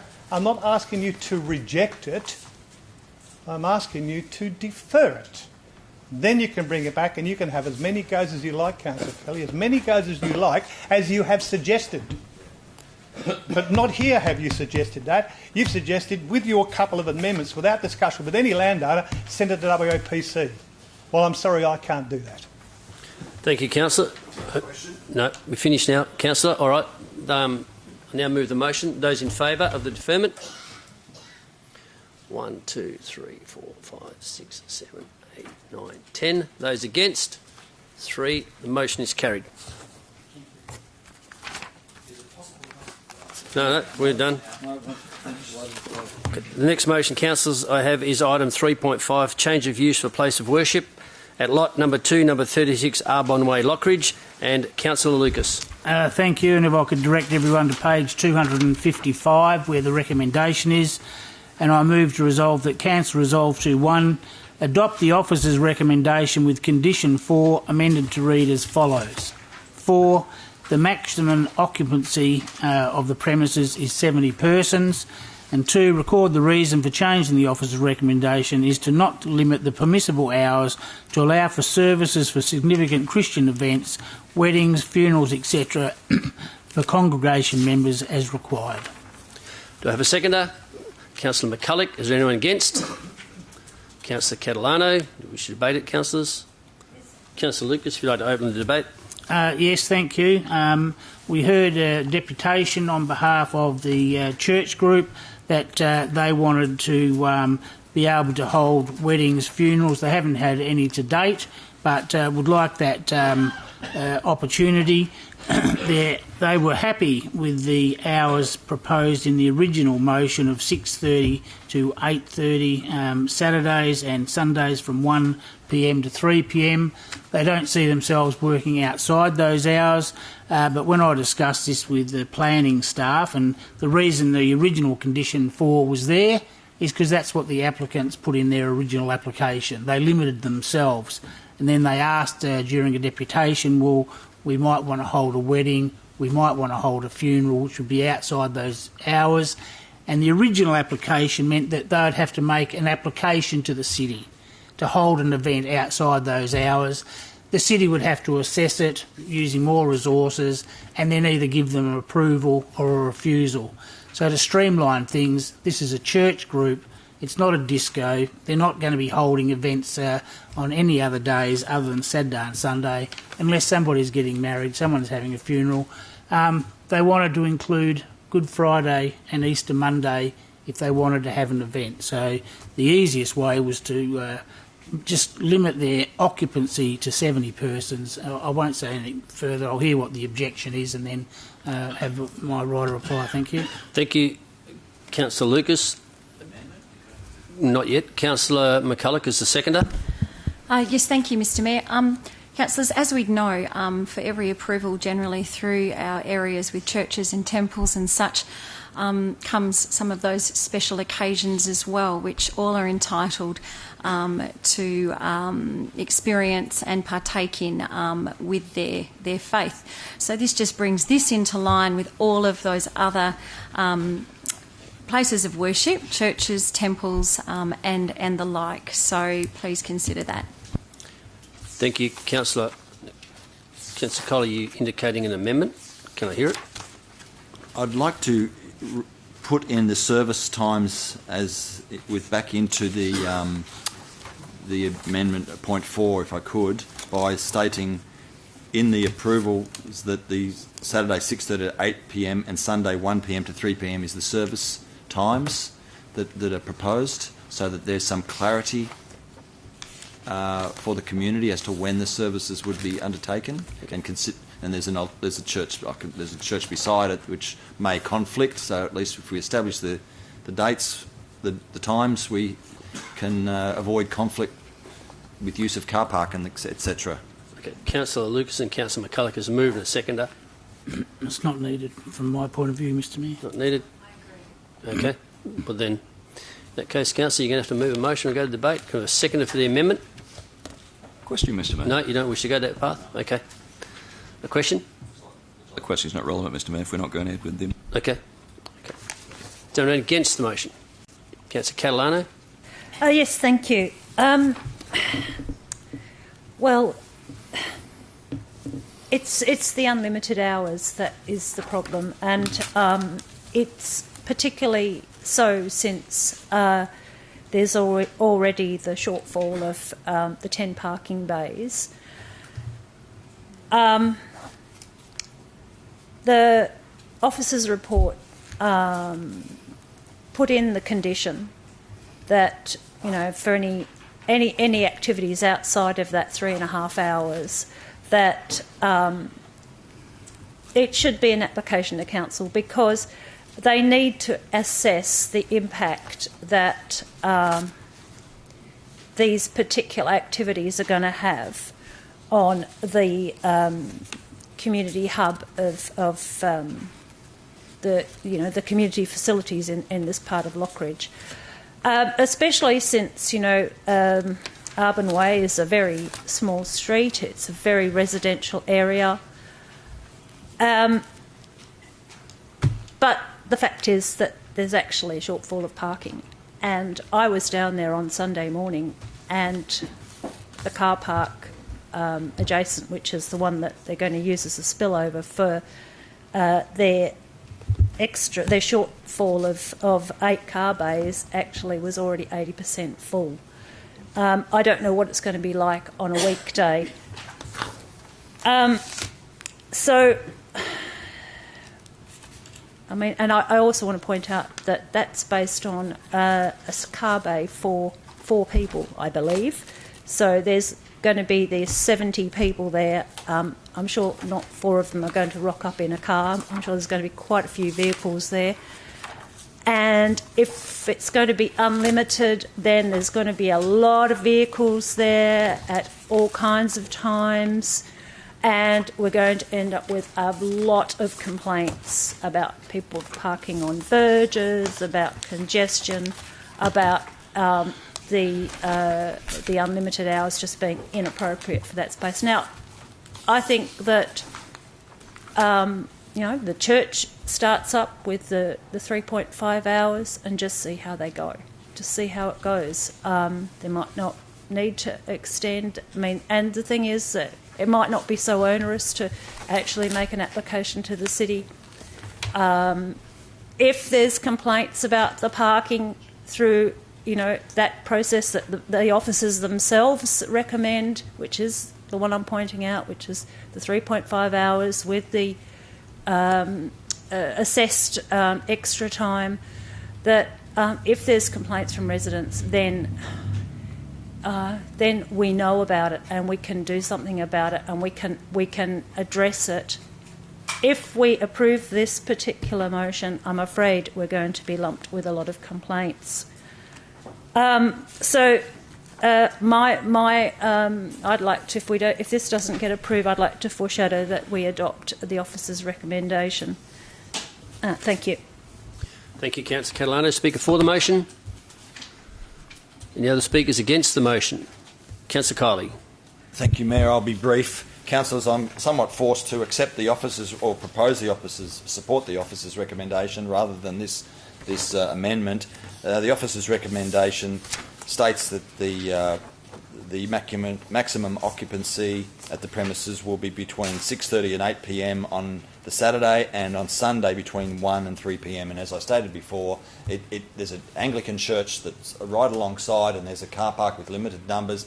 If there's not clarity in our approval as to when the service times will take place, then I think we're setting the community up for potential conflict, and particularly in relation to parking, which has already been shown to have a shortfall of parking for the area. So I would ask that you set aside Councillor Lucas's motion and support the officer's recommendation as well, just so we get some clarity.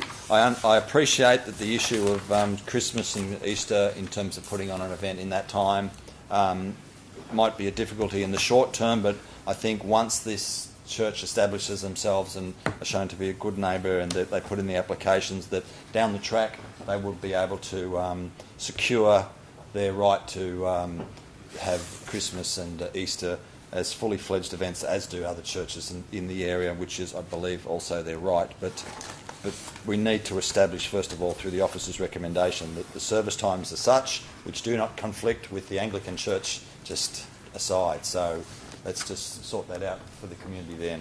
Thank you. Thank you, Councillor Kiley. Speaker for the motion. Speaker against the motion. No other speakers. Councillor Lucas, your right of reply. Yes, thank you.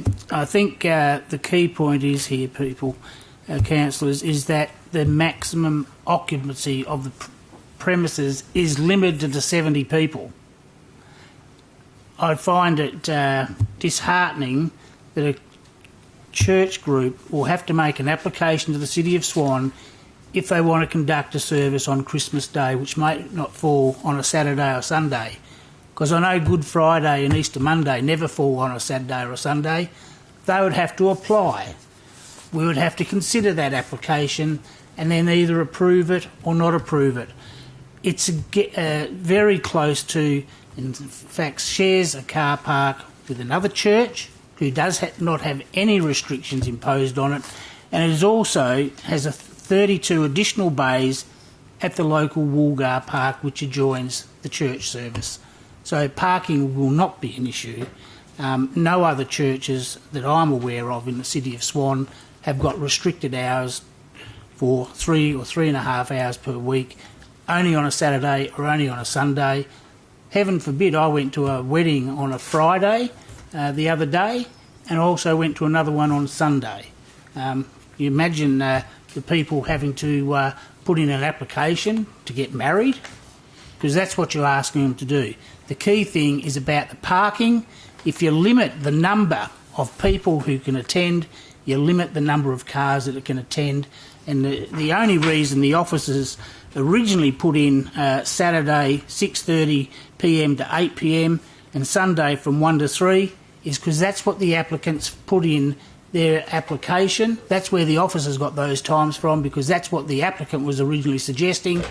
But even they forgot to put in the other times when the Christian celebrations might take place. So to resolve it, just limit the number of people who can attend there and everyone will be happy. Thank you, councillors. Thank you, Councillor Lucas.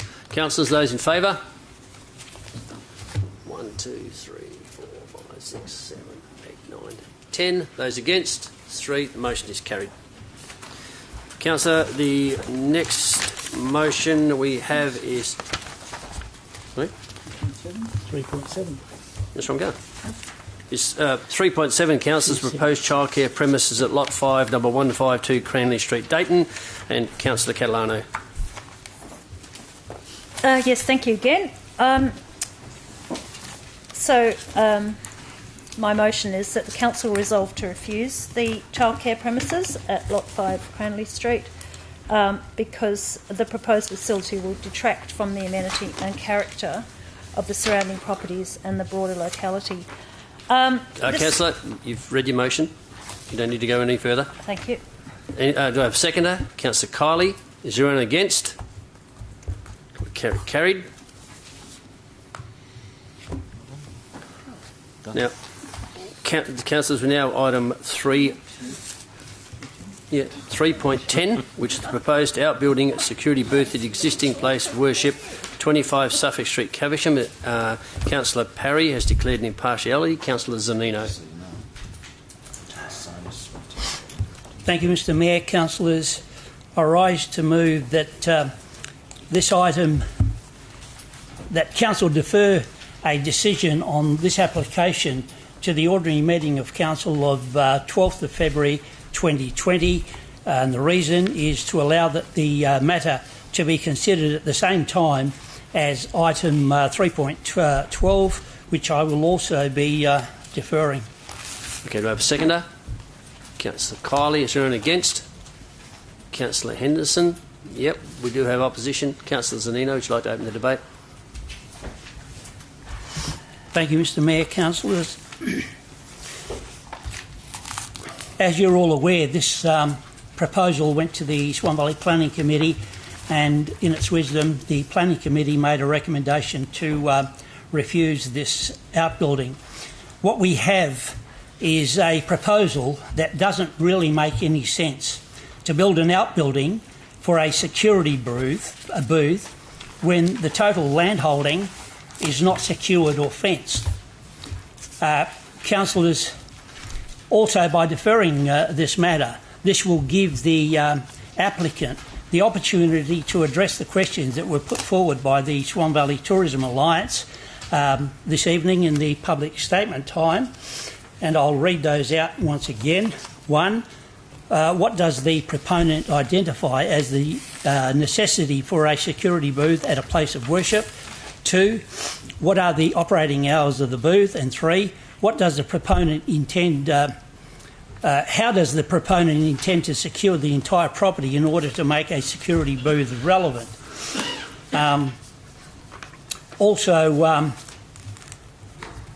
It will give the applicants the opportunity to address the rationale on how they propose to make the security, which is obviously similar to question 3.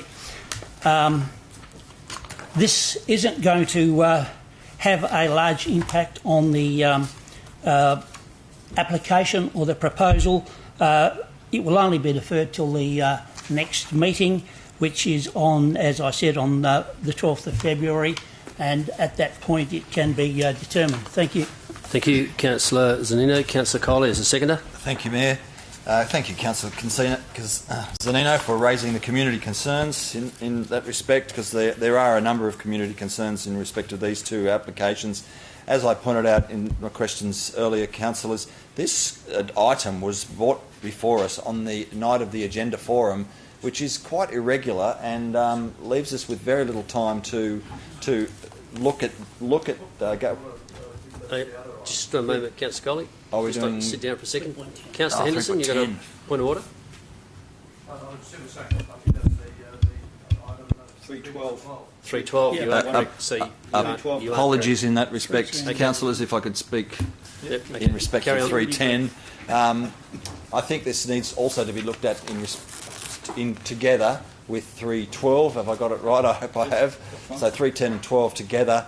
In respect of this security building, as Councillor Zanino pointed out, what is going to come next if we approve this on its own? Are we then going to get an application for a large fence inconsistent with the Swan Valley Planning Act? Are we going to look at a large mesh fence? Because if we're looking at a security booth or a gate or the like, you would surely need a large security fence to go around that as well. I support Councillor Zanino's intention to defer this and review it along with 3.12 at the next council meeting. Thank you. Thank you, Councillor Kiley. Speaker against the motion, Councillor Henderson, you were first. Thank you, Mayor and councillors. I'll speak to this matter because the other one is a separate matter. First things first, this isn't an application for a fence. This is an application for a booth to be able to have people stay in or stand in rather than in the stinking hot sun or the rain or whatever, as people come and go to the site, particularly on their days of worship. So it's effectively a gatehouse, if you like, and they have every reason to want to feel as though they have a secure or a site that is having their parishioners arrive at. The other thing too about the application is that if you have a look at your email of I think about the 15th of January, the Swan Valley Tourism Alliance did in fact send everyone a message about the security booth where they supported the Swan Valley Planning Committee, and they did the same on the other item which we'll talk about later. So we've received the information about that. We've received the information from staff. The overall balance in terms of can it be approved or not is clear. The bottom line is simple. It is already an approved church, councillors. It's an approved use. The Swan Valley Planning Act, which I have fought for years, has effectively been set aside for this particular piece of land, and that piece of land's got a church on it. Full stop, the end. They want to have a booth at their gate. It doesn't make a dot of difference about the overall site. So, whilst the ideals of not having churches in the Act is good in Amendment 176, I don't even see the Minister picking it up and dealing with it yet. So the fact of the matter is that they have a use. They should be entitled to their use. And in this particular application, which is 310, they want to have a booth and they should be allowed to have it. Thank you. Thank you, Councillor Henderson. A speaker for the motion. Speaker against the motion, Councillor Parry. Thank you, Mr Mayor. Fellow councillors, to quicken up the meeting, this is my argument for items 310 and 312 together, as I believe the school classrooms and the security booth are incidental uses and will not change the look of the area. Point of order, we're not talking about a school, are we, Mayor? No, we're talking the about classrooms. Gatehouse, Councillor. We're not yet at a school, are we? We're doing 3.12 next. Okay, so my just apologies. speak to the gatehouse, please. Well, my apologies then. However, for your information, councillors, I wish to talk about the Chin community and their persecution at their homeland and the reason why they need to feel protected. The Chin people in Myanmar are one of the minority ethnic groups that have suffered widespread and ongoing ethnic and religious persecution ever since the General overtook their democratically elected government in 1962. Councillors, members of this church and their community are here for a better life. They are some of the members of the poorest communities within one of the more poorest countries in the world. In relation to the security booth, after calling the leader of the church, they are afraid that another Christchurch may occur. According to the discussions, they are also going to use a local churchgoer to ensure that the person that is in the car is a member of their church. The classrooms are going to be utilised for Sunday school and some community events. That is all. In conclusion, as stated before, I believe that the I'm getting mixed up here. Sorry, school classrooms are for incidental uses, and they will not change the looks of the area materially. Do the right thing for this community that has suffered so much by levels of authority, and do the right thing for them. Thank you very much. Thank you, Councillor Perry. Speaker for the motion. Any other speakers against? Councillor Zanino, your right of reply. Thank you, Mr Mayor. Councillors, I'd just like to address the comments made by Councillor Henderson and Councillor Parry. Councillor Henderson says the application is for a booth, not a fence, a gatehouse, where they have the ability to feel secure or secure the site. Now, my question is, why do you need a gatehouse or a booth when the rest of the property isn't fenced? And that is where the problem arises. If you haven't got a fence, you don't need a gate. You don't need a gatehouse. Councillor Parry also said they need to feel protected. We don't need another prison-like fence in the Swan Valley, because once again, if you've got a guardhouse or a gatehouse or a booth, whatever you want to call it, you then need an appropriate fence surrounding the rest of the property. And if you want to see something which probably is similar to that, go to Bandiat Prison. Now, that is totally inappropriate within the boundaries of the Swan Valley and with regards to the Swan Valley and the Planning Act and the objectives. All I'm saying is we need to defer this to quite clearly understand what sort of fence are they proposing. Is it going to be complementary to the rest of the Swan Valley and the surrounds, or is it going to be a prison-like fence? Otherwise, we can automatically just say, well, you know, we can refuse it. This is why I'm trying to defer it, trying to give them the chance to, you know, come forward and say, well, yes, this is what we propose. Councillors, I urge you to support the deferral, which will give the Chin community the opportunity to put something forward. Thank you. Thank you, Councillor Zanino. Councillors, those in favour?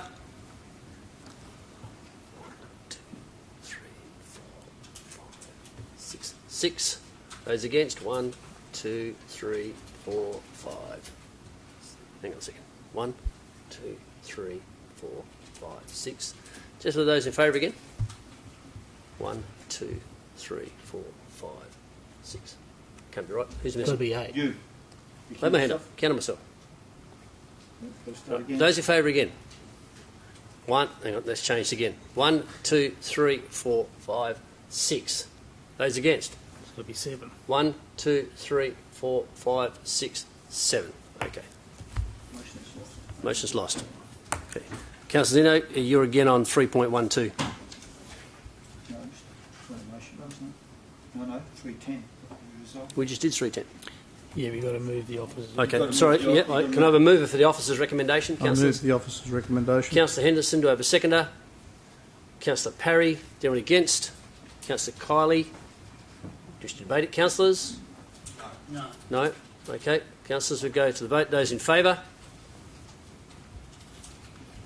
1, 2, 3, 4, 5, 6, 7, 8, 9, 10. 1, 2, 3, 4, 5, 6, 7, 8, 9. 1, 2, 3, 4, 5, 6, 7, 8, 9, 10, 11. Those against? This 2. Officer's recommendation is carried. Councillor Zeno's 3.12.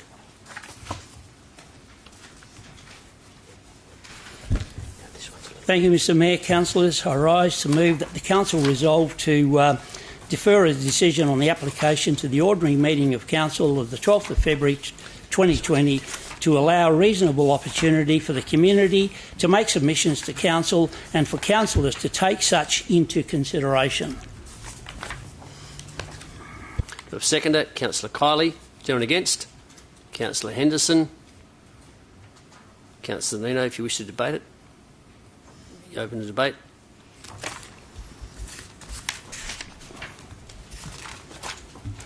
Thank you, Mr Mayor. Councillors, I think this speaks for itself. This was an item that was also referred to the Swan Valley Planning Committee. The Swan Valley Planning Committee, in its wisdom, proposed that it be refused, and it's come to Council. Now, the reason why I'm asking for a deferral is that this item was brought forward rather urgently, and it was put to Council. It wasn't on the actual agenda. It was put to Council virtually on the same day or the day before the Council meeting. This didn't give any opportunity for any of the community groups, organisations or individuals to understand or read the report and give them the opportunity, if they so wish, to come forward and make a deputation or make comments.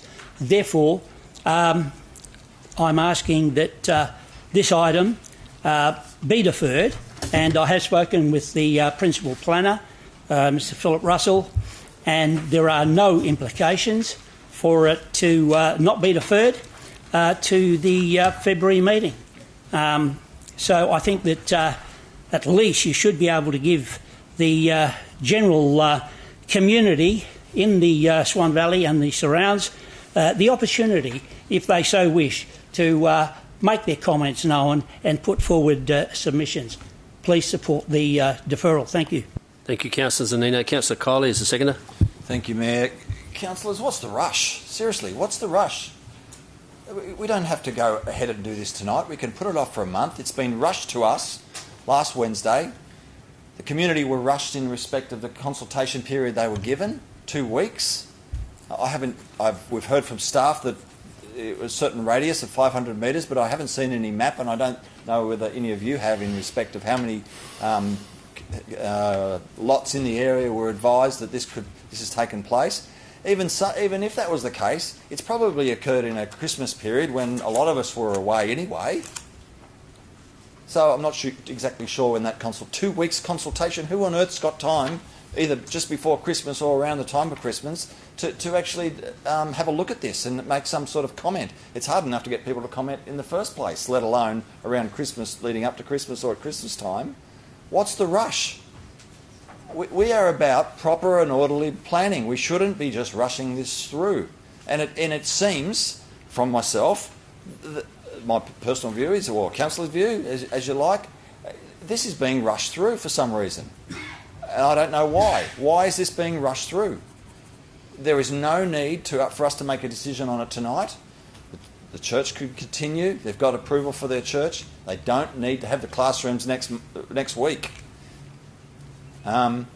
It concerns me that I've heard on 2 occasions from Councillor Parry that he referred to it as a school.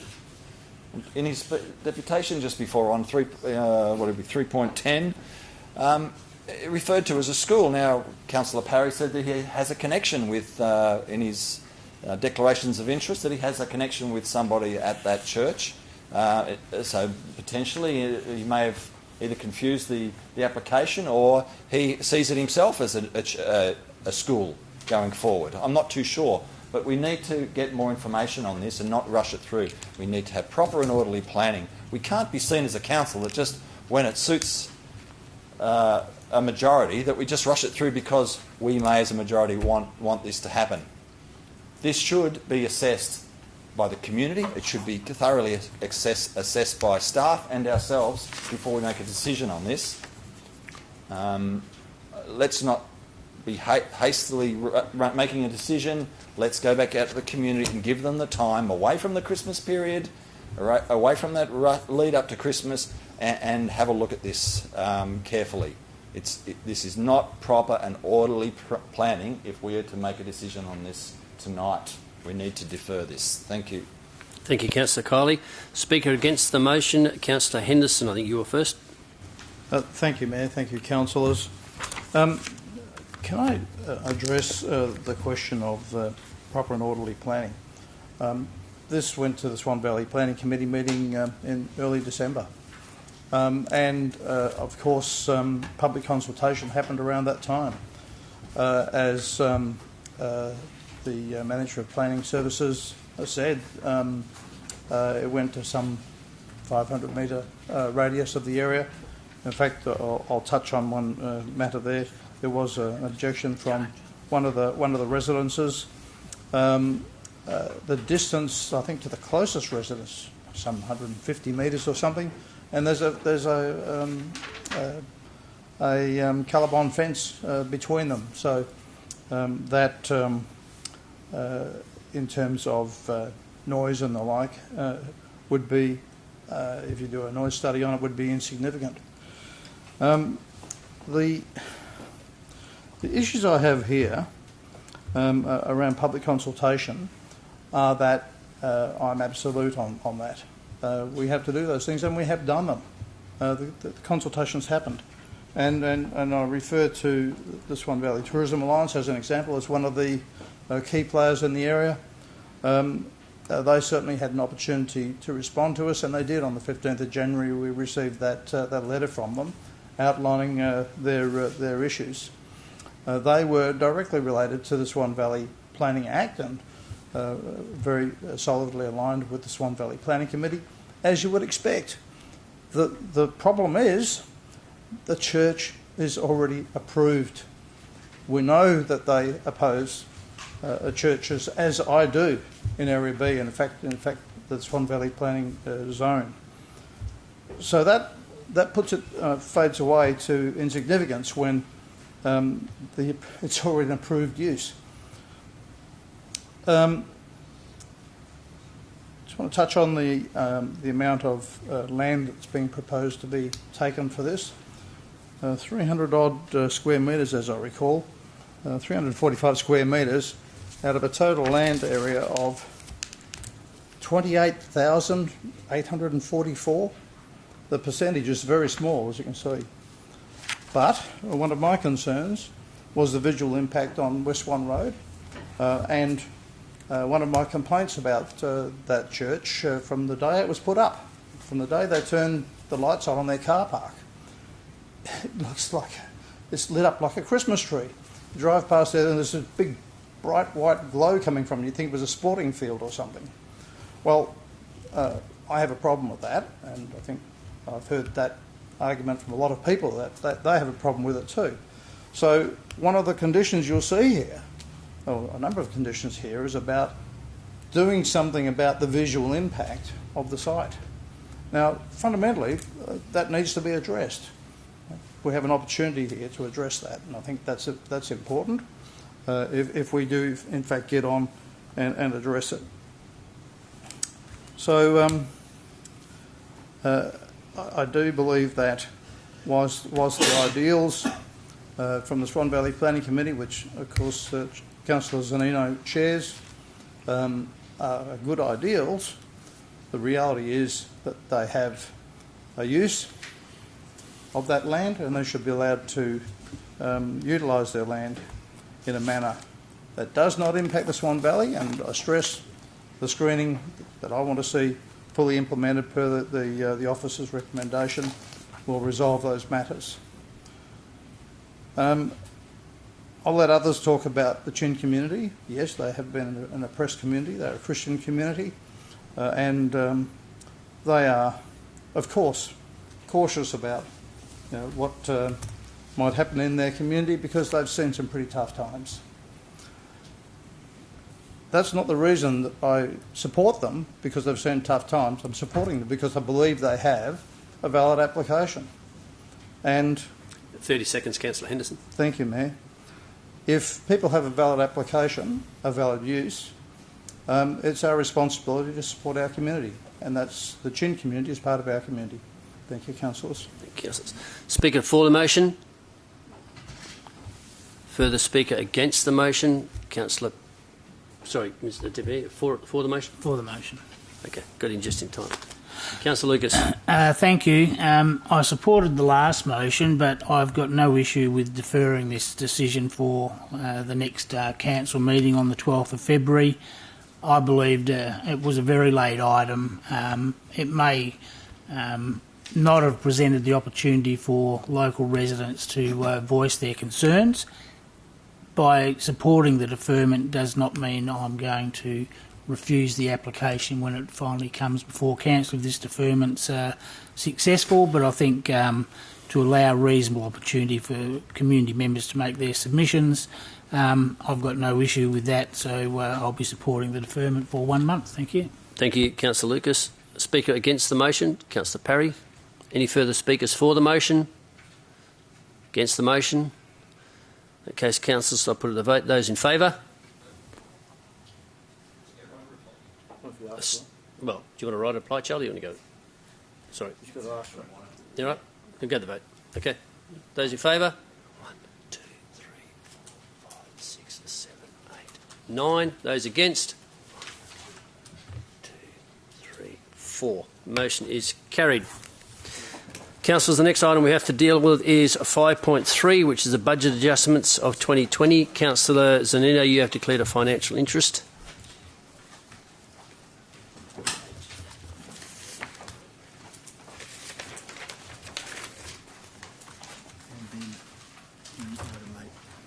Yeah.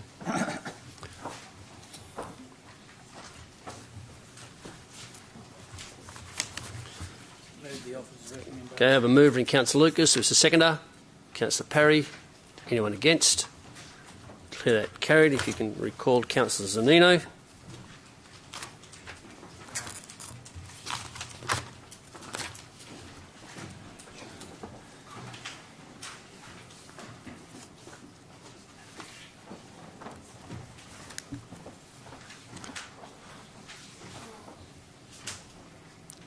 Councillors, I now need a motion to adopt those recommendations containing items that have not been withdrawn. I've moved it from Councillor Lucas, a seconder from Councillor McCulloch. Is there anyone against? Declare those carried. That now takes us to Part C. Motions for which previous notice has been given is C1.1, which is Councillor Jones for the closure of the pedestrian access way, Ellenbrook. Councillor Jones. Thank you, Mr. Mayor. My motion is for the closure of pedestrian access way in Ellenbrook. 1.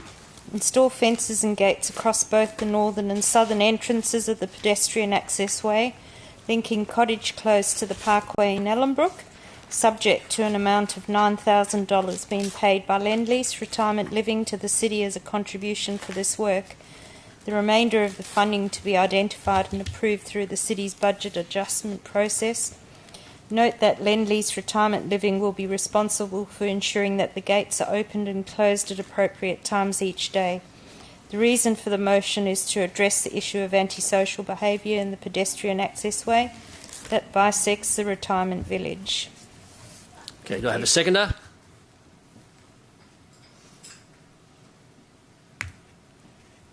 Councillor Zanino is a seconder. Is anyone against?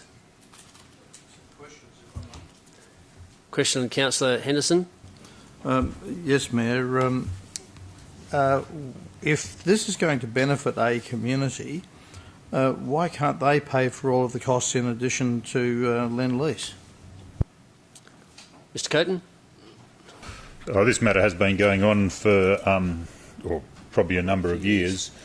There's been a lot of meetings and negotiations and discussions and commitments from different people in Lendlease about different road closures. It's part of a bigger project looking at road closures and POWs, etc. I guess this is where we've landed at. There's been lots of, I guess, involvement from the community and from the members, and I guess this is the position that Lendlease have come back to us with, is to meet halfway. Thank you, Mr Coaten. Councillor Richardson, your question? Can you just identify what antisocial behaviour and for how long, and what time the gates will and won't be open from? The antisocial behaviour is has been reported to the police. I don't have that on me. We could find that out, but it is documented in many areas. This is a long-standing situation, goes back years, and the dates, the closure will be from, I think it's going from 9 from memory. I haven't got it in front of me, but it's. I don't think the exact times were specified, but it was generally from the early morning from dawn to dusk, I guess. Further question? Can you tell me what kind of behaviour we're talking about here? What is the behaviour between the residents and I'm not sure because we can't identify what the behaviour is, and you were commenting earlier that we were looking at a security patrol for antisocial behaviour, and yet now we've got problems in many areas, as you've just stated. So I'm unaware of what the situation is and what antisocial behaviour is occurring. Have you got that in the report? I don't have the exact details, but I went to a meeting there with residents, and I walked in and there was 300 of them, and they gave me a steady stream of examples that had occurred. The POW actually goes straight right through the middle of the facility, and so people walk from one side to the other to get to their social club. So you have people walking through there at night, and I guess being accosted by people using the PAW. I remember there was one lady whose property was adjacent to it who was actually broken into while she was there. I don't have the exact details, but certainly, I've had a number of discussions with the group up there, and certainly when I met with the 300 people, they were, telling me examples one after the other of that sort of thing. People coming and going from the shopping centre at dark and things like that. And the big issue is because people, and a number of them are elderly single ladies, do need to move from one side of the facility to the other to get between the different parts of the facility. How long ago was that mentioned? Would have been perhaps 5 or 6 months ago. I don't have the exact date. This has been going since, I think, early 2017. Councillor Caroline, question? Currently the right of way, the access way, that is like anybody can walk on it. All members of the public. That's correct. And it runs through the residential village. Correct. It's the basic. Why was it designed that way? Got any ideas? It comes down to a cul-de-sac with PAW, and the retirement village is situated on both sides of the cul-de-sac. Yeah. Okay. All right. Sorry, just another question. So does that mean that people who, use that, is that, I imagine, to get into the Ellenbrook Town Centre? Is that what we're talking about through that? The Ellenbrook Town Centre? Sorry. Yeah, that aged premises there. So what will they do if people don't walk through there? Have they got, they're going to have to go round, are they? They can walk down the corresponding street. It's not that far. Can I answer that one? Yeah. The situation is it's poorly planned, original poorly planned development, which is surrounded by a nursing home and lots of parkland residents. However, there is a walkway right slap bang through the middle, so everybody who is on the west side is unable to cross to the east side at night because there is unsavoury collections of people, and that's been ongoing, and this is, yes. So, Councillor Lucas, you've got a question? Thank you. To Mr Coaten, the motion talks about subject to an amount of $9,000 being paid by Lend-Lease. What's the total cost of the project, do you know? I don't have the exact cost on me, but when we previously had got a quote for it, and it was about, I think, $18,000 or thereabouts. So So we'd have to go out and get, that was a couple of years ago, so, or yeah, would have been over a year ago, so we'd have to go out and get quotes again, but that was the price last time we got, so it was based, the $9,000 is based on 50% of the estimated cost from the quote that we had last time. Thank you. Just another question, Mayor. Yeah, question. How will this affect then an emergency at night time with those gates locked, and who's going to manage the key over those 3 shift periods then? Do we know it's PAW? There's no emergency access on a PAW. Still a gateway that's locked that's a public thoroughfare. You might need to drive a fire truck or a police. Has that been examined and looked at? The facility would be responsible for locking it and unlocking it. So yeah, they would. The keys would be with the land lease management for opening it and closing it. They would be responsible for that. And is this antisocial behaviour only at night time then, from sunset to closure, or during the day? Predominantly. Sorry? Predominantly night time. Wouldn't the security patrol be able to address those issues then? Don't know. It's a matter for conjecture, but that's been done and dusted. Not yet. So, do we have anyone against the motion? Councillor Kiley, we just debate it. Councillors? For 300 people. Councillor Jones? Open to debate. Thank you, Mr. Mayor.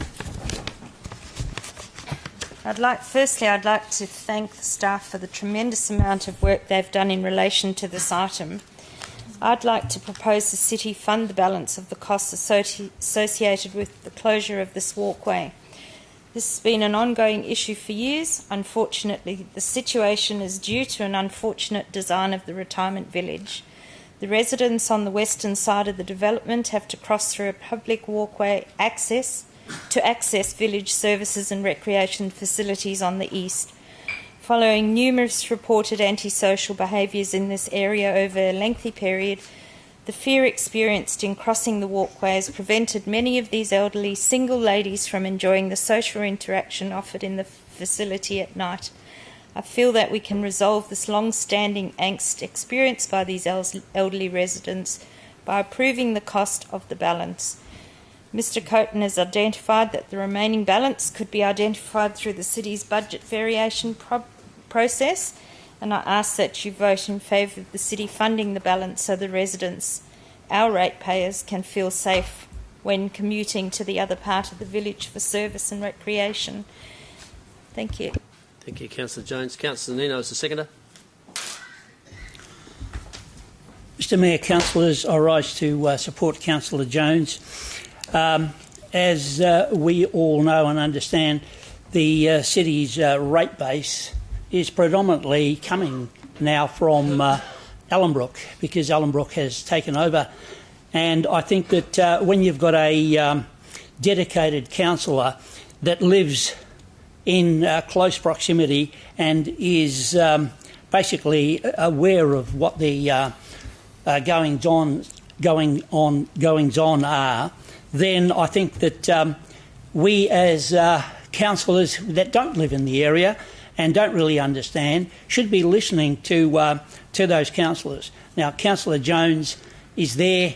She has got her finger on the pulse, and I can verify that my young son works in Ellenbrook, and he comes home, and the stories that he tells me would make your hair curl, because he says that they're constantly having to ring the police, and unfortunately the police are restricted. They don't have, as many officers as they would like, and therefore 9 times out of 10 the police don't attend straight away, or by the time they come there, there's nothing there to do. So it's kind of useless. But the reports go in and the police tell them, yes, you still have to report it, and I'm quite sure that, as Councillor Jones said, all you have to do is go and check with the Ellenbrook Police to see the amount of complaints or that have been lodged with them. I urge all councillors to support Councillor Jones on this item. Speaker against the motion, Councillor Kiley. I rise, councillors, to recommend that you don't approve this. The reason I get up and do that is because we are being asked to pay the cost for something that is being provided by Lendlease Retirement Living, and I see them as the beneficiaries of this and their residents. I don't think it's appropriate that we be forking out the money for this. If it's another $9,000 and I think Lendlease Retirement Living are to be the beneficiaries, then they should be the ones paying for it. It's as simple as that. I note that Councillor Zanino said that we should be listening to those councillors who live in that area, and we talk about a whole range of incidents that have occurred over the years in relation to what's occurred to the residents in the area. But councillors, last month in respect of St Jude's, that no councillors were prepared to listen to the effect of mental health patients walking around in the nude at night or doing a whole knocking on people's doors. Councillor Colley, someone's raised a point of order. Can you just take your seat? Sorry, Mr. I don't think this has anything to do with the So you're playing relevance. I'm inclined to agree. It's a totally relevant issue. Councillor, can you address the item before you? Well, I'll just address that reason being is in that respect, we weren't asking for the city to pay for anything. But here we are asking for the city to pay for something, and also additionally we want the concerns of the community to be addressed. But in respect of this Ellenbrook issue, we're being asked to consider the concerns of the community, which weren't considered in Guildford, plus we're being asked to pay the money for the gates, an additional cost. So it's just inconsistent with what we've done before, Council, in respect to Guildford and St Jude's. I don't see why we should be funding this. If we're going to consider the concerns of the community and the Lendlease Retirement Living Village, then we should be asking them to pay for it. I take on board what staff have said about the 300 people that went to the community meeting. If there's 300 people there, then they should really be turning to their provider and who possibly designed the whole village. They're the ones who designed it, not us. They're the ones who probably came to this council and stood up here and said, we want this lovely design with this lovely walkway between the two. And council probably voted on it, but they're the ones who probably put it forward. Well, they're the ones who should fix it, not put it back on this council and the ratepayers from the Altone ward and wherever else to pay that cost. I know it's $9,000, but it's the principle. So I encourage you not to support this, and maybe if another motion came next month to for the Lendlease Retirement Living to pay for it, then I would be willing to support that. Thank you. Thank you, Councillor Kiley. Speaker for the motion, Councillor Lucas. Thank you. This has got nothing in parallel with the Guildford application. They may be residents in a Lendlease facility, but they are City of Swan residents, and they're some of our most vulnerable. This is an aged care facility. I can tell you that older people, particularly once that sun goes down, do not feel safe walking outside. Perception or not, that is reality. About 18 months ago, and I can't give you the exact date, the invitation of Councillor Jones, I went up there, I met with residents, and they told me they were too scared to go outside their front door to walk a couple of 100 metres to the, I'll call it the social club area on the facility, because they get accosted. There were assaults, there's been cars stolen, people have had their handbags stolen, keys pinched, and that type of unfortunate behaviour by younger members of our community. I think the $9,000 being put up by Lendlease, I'd rather them pay them all the amount, but for the sake and the safety and security that it will provide to the hundreds of elderly people that live there, particularly the single ladies. My mum's got it pretty good. She just decided to come and live with me in her 90s. So I feel a bit guilty not being home to protect her, but someone's better there is my wife. So as I said, these are more vulnerable people in our community. For the $9,000 or perhaps $10,000 it'll cost the City of Swan to give those people in their autumn years a secure place, or if they feel more secure, I'm happy to support the motion. Thank you. Thank you, Councillor Lucas. Speaker against the motion? Question, Councillor Congerton. question to the planners. Could the planners advise me, did we approve of this subdivision included with the public access way? We don't approve subdivision. Mr Russell? First thing, I'll take that on notice, Mr Mayor, but I'll say this. Okay, I think the issue with this is, and I can well imagine the scenario, Ellenbrook was designed, as we would know, by the planners on behalf of LWP. And it has been traditionally a common element of urban design to have pedestrian access ways linking cul-de-sacs through to other areas. It is one of the unfortunate two-way streets, pardon the pun, with planning, that which provides good access for the general community may also provide have a collateral adverse implication, as good access for everyone also means good access for those people that wish to do ill, which is one of the things that we get. The design, all of this, including the public access way, yes, would have been put through as part of the subdivision design. As we well know, the subdivision design is not approved by the City of Swan but the WAPC, but it would have been well and truly in design vogue at the time to have pedestrian access ways through, and as many members of this council will know over the years, from time to time there's been the same issue about pedestrian access ways. Great for access generally, but they can also be bad for the very same reason they provide access for people that can do antisocial or criminal acts, Mr Mayor. Thank you, Mr Russell. Speaker against the motion, Councillor Richardson. Mayor, I'm more than happy to support this motion. I have no problem spending the $9,000 to put that gateway there as a nurse, ex-army reservist. I've been through Ellenbrook at night time, weekends. I've had mental health patients walk out with a 6-inch dagger in front of me on a Sunday morning on the way to a play date, which I've had to stay behind and wait for police attendance. I've more than seen my fair share and chased people out of schoolyards with a pram and child in tow. I'm more than aware of what happens on the Oval at night time. I've spent my nights at the Averley shopping centres and driving around and assessing the situation in Ellenbrook. And prior to not speaking on the issue regarding security and the $130,000 to be spent, I just want the fair spread across the board that I'm happy to support this motion, but take into consideration that that's a small portion for $300, which is absolutely necessary. But you've just turned down the rest of the community who submitted 2,500 responses to take out security for the rest of those other vulnerable people that can't afford the nursing home. You've got a point of order, Councillor Richardson. You'd just like to take your seat for a moment. Councillor McCulloch, your point of order. It's not relevant. We haven't turned it down that the item has been deferred. May I make that point?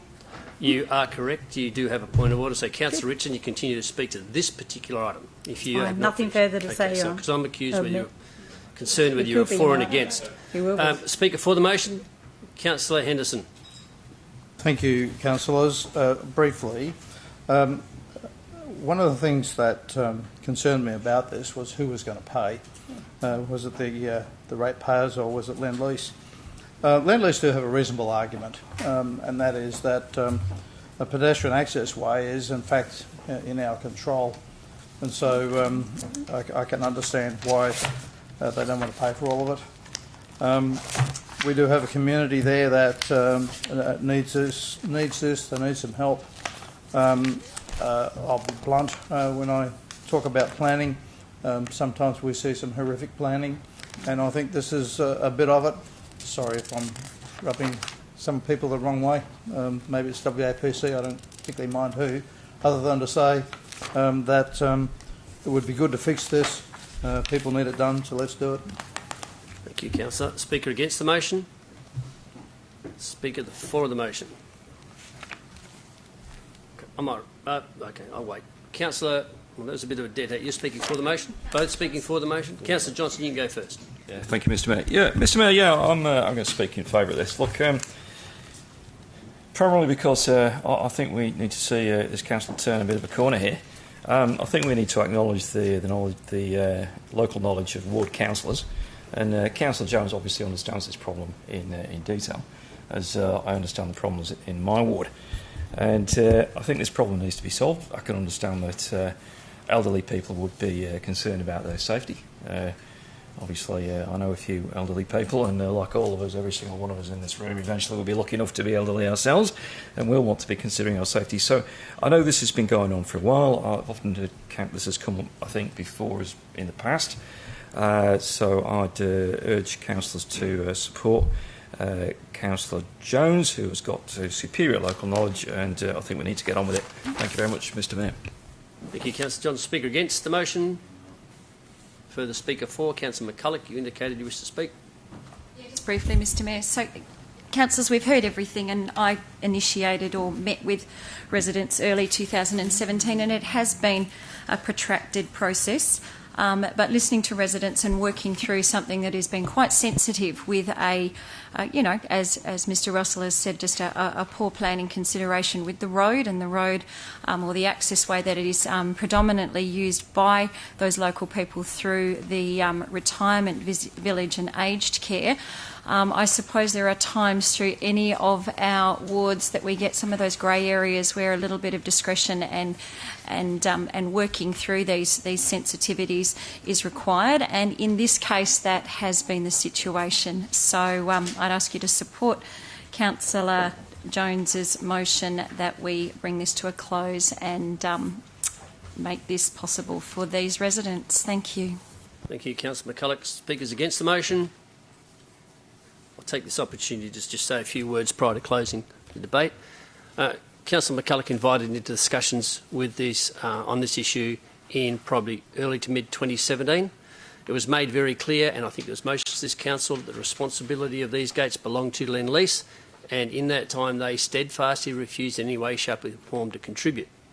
Now we have a situation where they're at least prepared to pay a significant, at least half of the cost, so in that case there is a winner for the community, and I think we should support this motion. On that note, Councillor Jones, your close the debate, please. Thank you, Mr Mayor. I have nothing further to add. In that case, Councillor, put to the vote. Those in favour? 1, 2, 3, 4, 5, 6, 7, 8, 9, 10. That's 12. Anyone against? 1. The motion is carried. Next, Councillor, is item C, 1.2. Councillor Catalano, a 5-year implementation plan for the new junction project. Yeah, thank you. Which bit do I have to read? The deferment? Yes. Well, whatever you're preparing to do, Councillor. My proposed motion is to defer the consideration of the motion until the 12th of February 2020, ordinary meeting of the council. Secondary, Councillor Kiley. Anyone against? No one against. Carried. Councillors, that's all the items we have in Part C. We now move to confidential item. I need a motion to get behind closed doors. Yeah, if someone wishes to raise it. Confidential item. Moved Councillor Congerton, seconded Councillor Johnson. Is anyone against? Declare that carried. Councillors, being no other business, we declare the meeting closed.